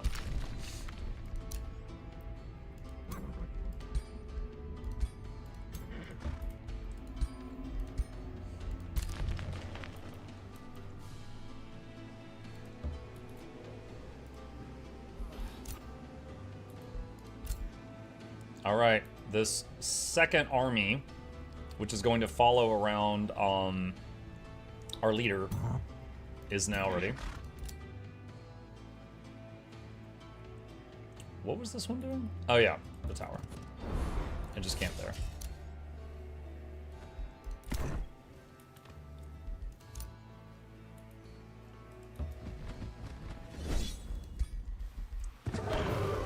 It's also really good in auto battles.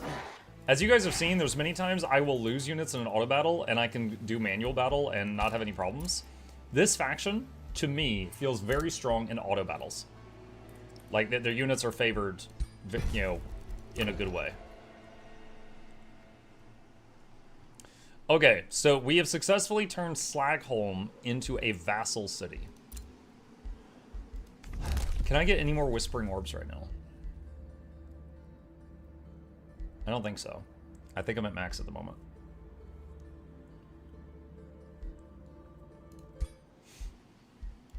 What's the progress on our current stuff?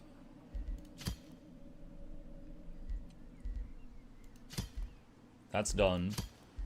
This one's a vassal. Wow, I'm getting a lot of resources from. This one's a vassal, but it's not maxed out. And this one's not a vassal. All right, so I think I can withdraw the stone from them, and they'll stay a vassal. It just won't keep going up. But these guys could go to war with me again if I don't give them a stone and start working on that. So I'm gonna move one of the stones to them. Haste berries, blah blah. Rivalry, don't care. Vassal, set production.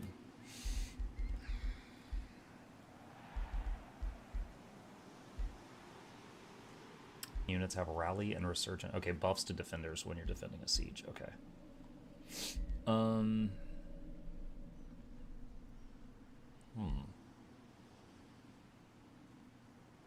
Plus vision and true sight to this city. Sure.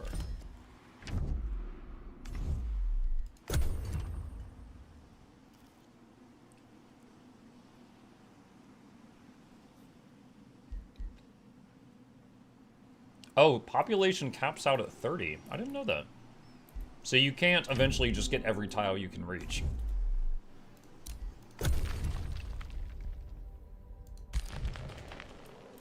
Maybe I did know that and I just forgot.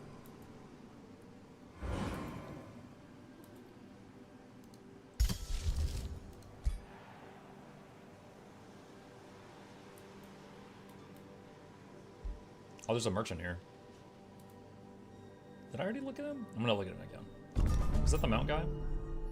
That was the mount guy. Okay, he's just still there. All right. Time to make our entire race elementals.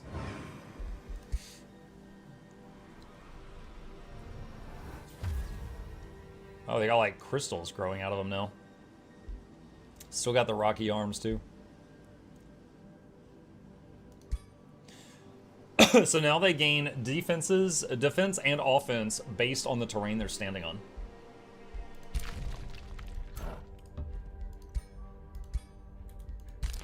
Looks painful. I'm sure they're fine.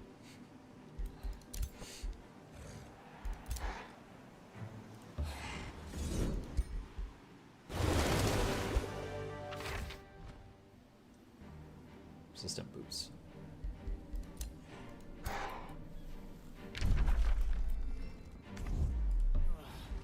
Are these defense? No, those are leech guards. Okay.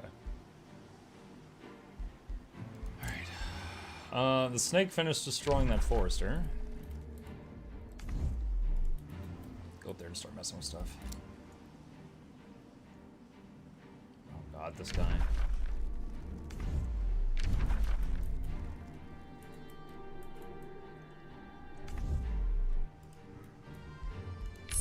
Resonant Blades research done. We can pick a new tome. Oh boy.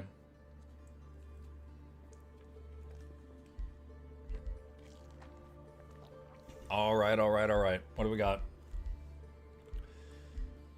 We're in the late game now. Tome of the Dreadnought. We did this once before when we tried out, I think it was Empire of Ashes was the name of the DLC that came with this tome. We tried it. Comes with ironclads, which is basically, it's like, imagine a giant boat on wheels. So it's got, like, it looks like a boat with wheels, and then it's got all the guns that a boat would have. So it's, that was an interesting one. Let's see, Tome of Dragons, it's nice. Tome of the Beacon, Tome of the Doom Herald.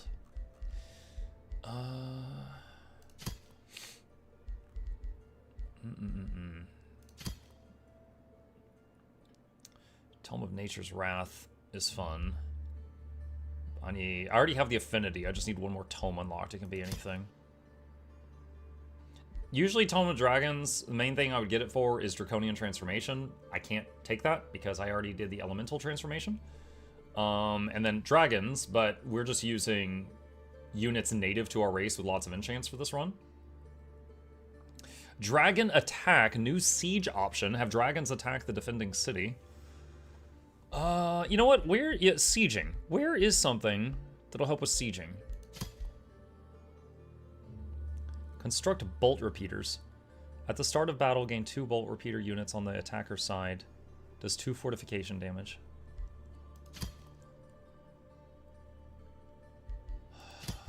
Bacon? No, Tome of Beacon. Beacon.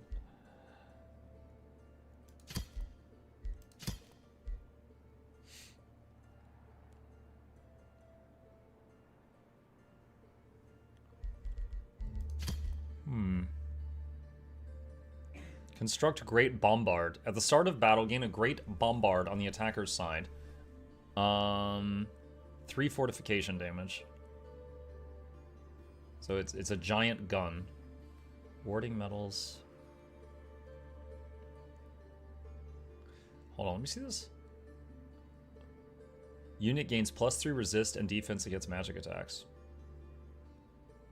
Petting Barrage. I wonder if there's a list of siege stuff. Hang on a sec. Age of Wonders for siege projects.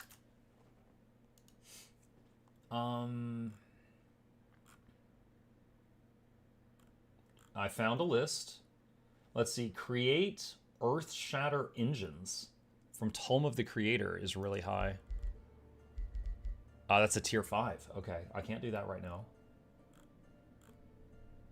What else we got? Tome of the Chaos Lord. I think that's also a tier 5. Yeah, it is.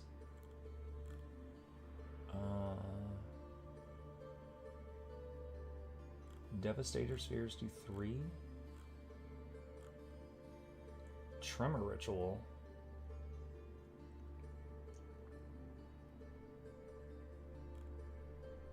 That looks kind of cool.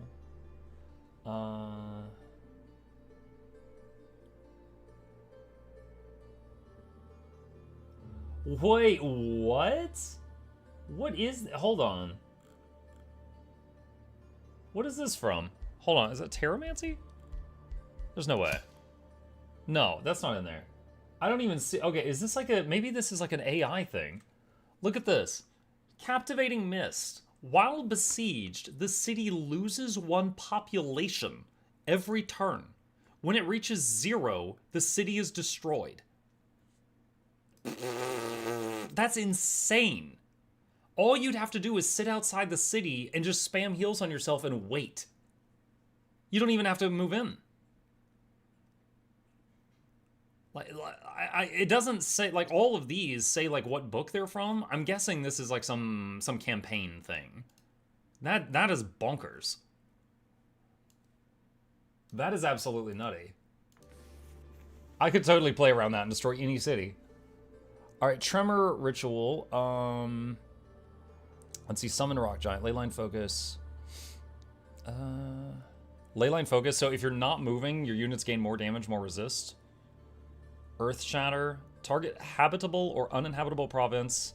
Units take damage, loses mountains, stalagmites, and diggable earth. So it flattens a province. Seismic Shock. I'm gonna get Tremor Ritual. So Tremor Ritual, basically a localized earthquake helps you in a battle. And it does damage to their walls. That looks like it could be fun. Ignore the middling mages who seek to raise the dead or harness lightning and fire to hurl at you. Chat, the boys' summer vacation has started, so we have a chip delivery during school hours. In the final moments of their insignificant existences, when you bury them beneath a mountain and rend the land beneath their cities. You're feeding your sandwich? Eating my sandwich. Okay, thank you for the visit. Thank you. Alright, Leyline Focus, Earth Shatter. No, let's shuffle a research to get new ones. Ugh, still not what we need. Shuffle. Crushing Earth. Shuffle. I gotta have a lot of mana.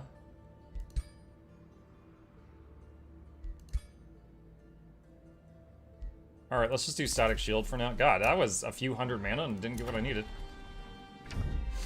Alright, this finished building whatever it was doing. Oh. Hello. Silver Tongue Fruit. Research post.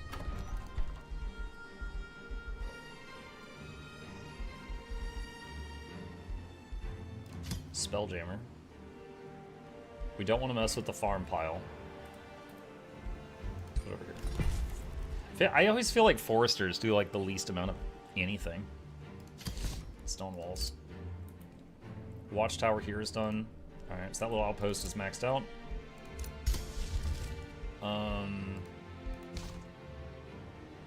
Resonant Blades enchant for the peoples. Enter. Isn't that missed what happens for Toll of Seasons when your sea's under attack? I don't know. Meeting territory. Yo, we found another city? This late in the game, there was another city we'd not found yet. Oh my gosh. Okay. I need more orbs. 3 turns till breach. You found Giant's Grave. Okay.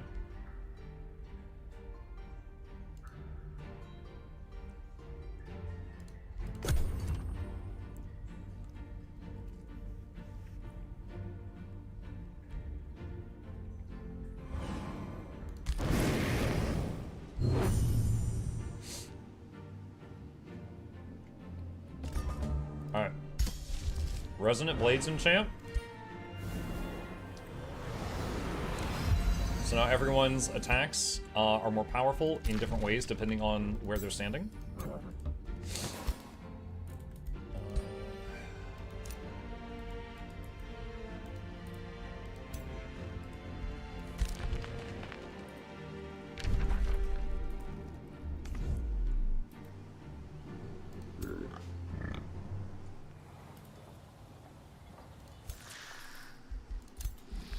Move the snake. You continue. Oh, wait, cancel? Oh, that's trespassing. Oh, crap. You go here and just camp there.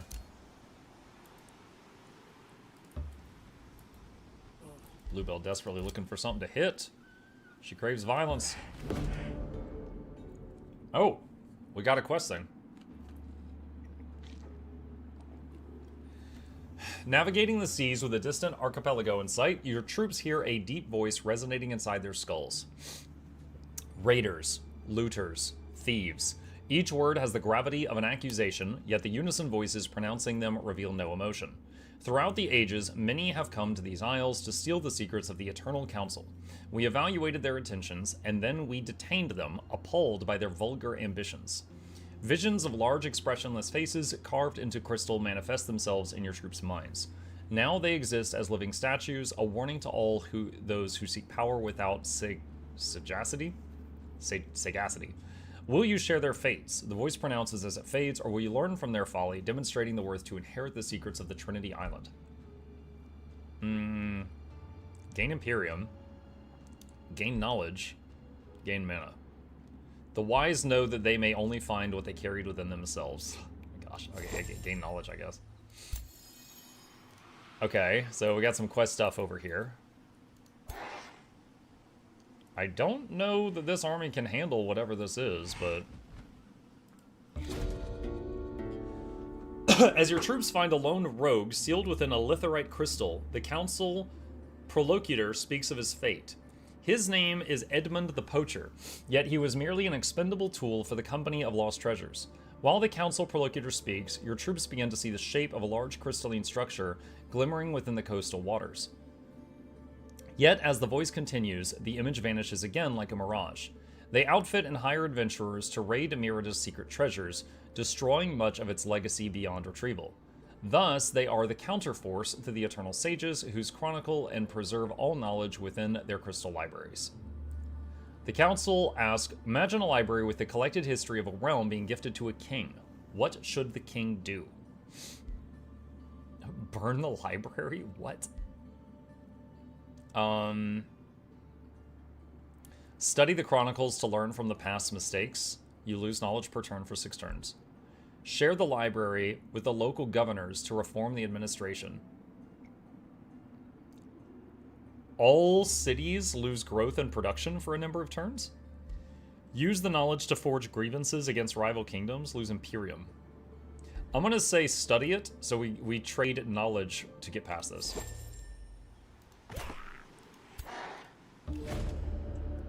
Your troops return to Emmond the Poacher, sealed within the Crystal Prison. You can only wonder if Emmond is still truly alive, or if the confinement within the crystals has detained all his thoughts and sensations. You've already answered this trial. Visit the prisoners on the other island to obtain judgment. Okay. Alright. Static Shield research is done. Summon Elemental. Entwined Protector. Leyline Focus. I think the one with the exclamation point gets the cheaper research because of that thing that we took. Earth Shatter.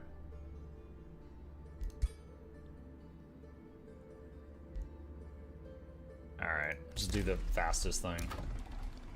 We're having bad luck getting the thing from the tome that I wanted to pop up. Excavated Leyline. Plus production, mana, and world map casting points. Those are rare. And mana per adjacent quarry.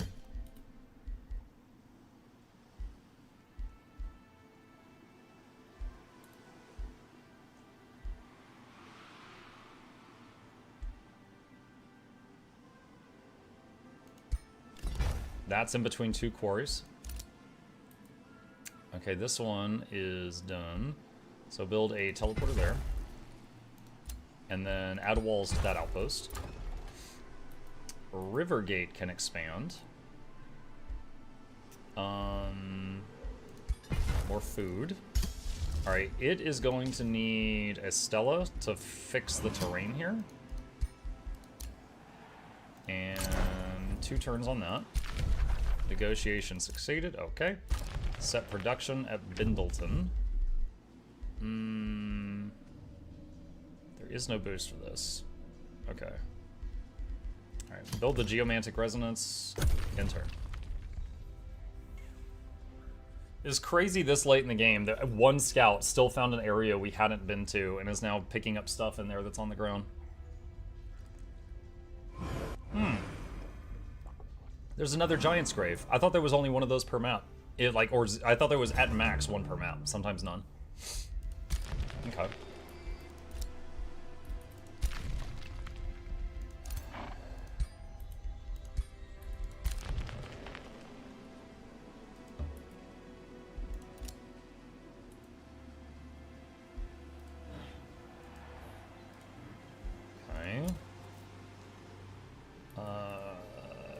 Send this one to the next island.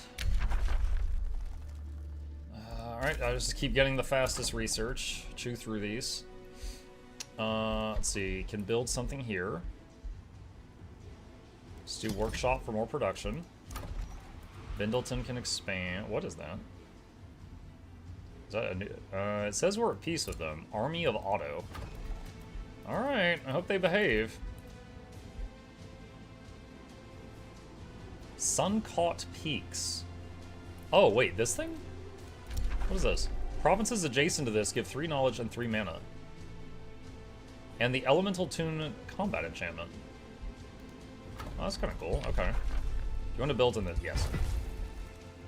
Summon Rune Stella. Alright, let's put that on Rivergate, and that should start making this area real nice for us. Oh my gosh, we get another hero. It is so late in the game! Oh boy. Alright, we definitely want to get a hero from our race so they get all these lovely enchants. You see there are some options like goats, and those look like golden gnomes. They got their own weird enchants, don't they? Spellblade, Warrior, Defender.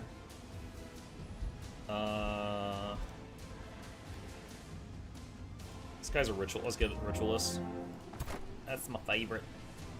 Okay, so he doesn't have a city anytime soon, so we need to train him up some troops. Let's do Glade Runner, Bannerman, 2 defenders, and an aspirant knight. That'll take a little bit. I could speed it up. No, we'll just wait. We don't desperately need that army. What is this? A newly summoned or recruited magic origin units gain 1 rank. Okay. Create a bounty. Message received. Alright. Go to dinner, have fun, my chat. See you, goddess!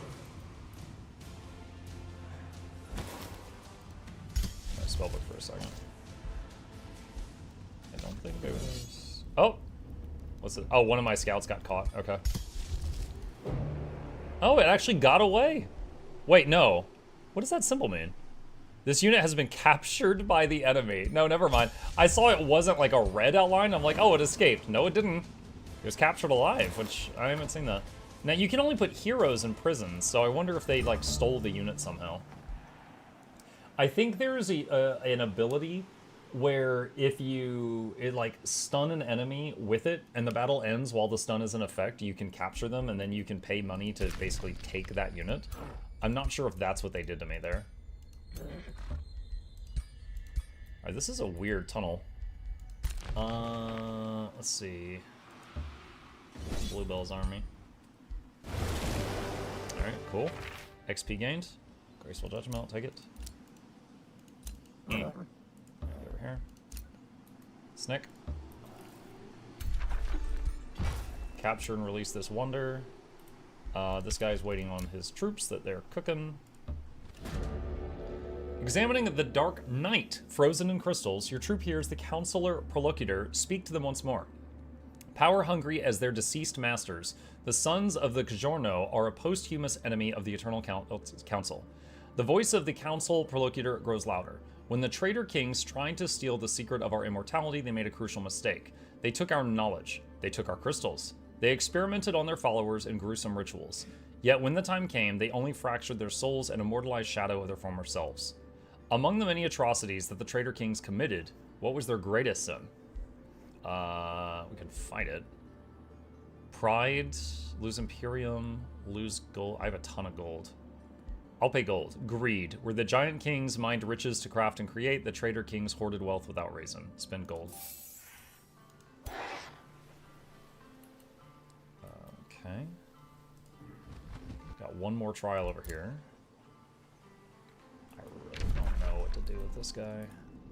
I might be able to get to that tower down there. Do that. Alright, Lesser Stone Spear research. That's not what we want. Alright, just do the fastest thing. New development skill. Where? Oh, over here. Buy this to gain the breastplate of the champion. That could be really good on our person with the lance. 20% increase melee damage and crit chance. Also, Throne City gains plus 10% to all income types. That's pretty insane too. Where's our heroes? Breastplate of the Champion. 20% more damage with melee attacks and 20% more crit chance with melee attacks. And is that our Throne City? And any cities whose borders touch the Throne City gain 10% increase to income. So if either of them take that so that they, their two areas are connected, there we go. They would both get a big buff. There. Easy. All right, cool. Well, we are blasting through this one, chat. So we have got these 4 cities. We've vassalized this guy. We're beating this guy down pretty good. We got 2 outposts over here ready to teleport to. I'm working on sending someone up here to make a teleporter up there. And we're knocking out these objectives. I'm feeling pretty good about this one. And this is my first time playing Feudal since they overhauled it. And also my first time playing on hard difficulty. Might be able to try Brutal. Last time I tried Brutal, I got destroyed. I might be up for trying it again once we get to the next one. But I am out of time. So I am going to save our progress here. And we will pick it up from this spot next time. All right. Chat, with that, my time comes to a close. Thank you guys for hanging out with me today. I hope you guys had fun. A few plugs on the way out. If you guys are new to the channel, my name is Muck. I stream every evening and every weekday morning. I'll be back in about 5 hours, and I guess we'll be going over the new patch stuff for Guild Wars 2. We'll be watching the patch preview. It's going to be happening in about an hour on their channel, but I will be unavailable at that time, so I'll be watching it later tonight if you wish to join me then. And then after that, we'll be working on one of our current games that we're in the middle of for the evening stream, which is either Doom the Dark Ages or the Baldur's Gate 3 Honor Mode playthrough, which is still alive for now. As always, please hit the follow button here on Twitch. Subscribe to the YouTube if you haven't already. Here's links to both my YouTube channels if you want to see anything that you missed. And a special thank you to our dear patrons. They keep this channel alive with their support. There's a link to that in the chat if you're interested in being a supporter. If you're on the Twitch side, stick around for just a moment. I'll drop a raid on another streamer just to support another individual. Let me see who is live right now. You know what? Laura rated me. Laura rated me last night. Is she live? Of course she's not. Very late. Unbelievable. Who is live right now? You know what? Bajira is live. He's doing some fitness stuff. I don't know if any of you guys are into that, but Bajira's a really nice guy, and we've done some collaborations with each other in the past. So just as kind of friendship, gonna give him a raid just to help his channel out. And I will see you guys over there, and I will be back later this evening. Have a good day. See ya. Those are real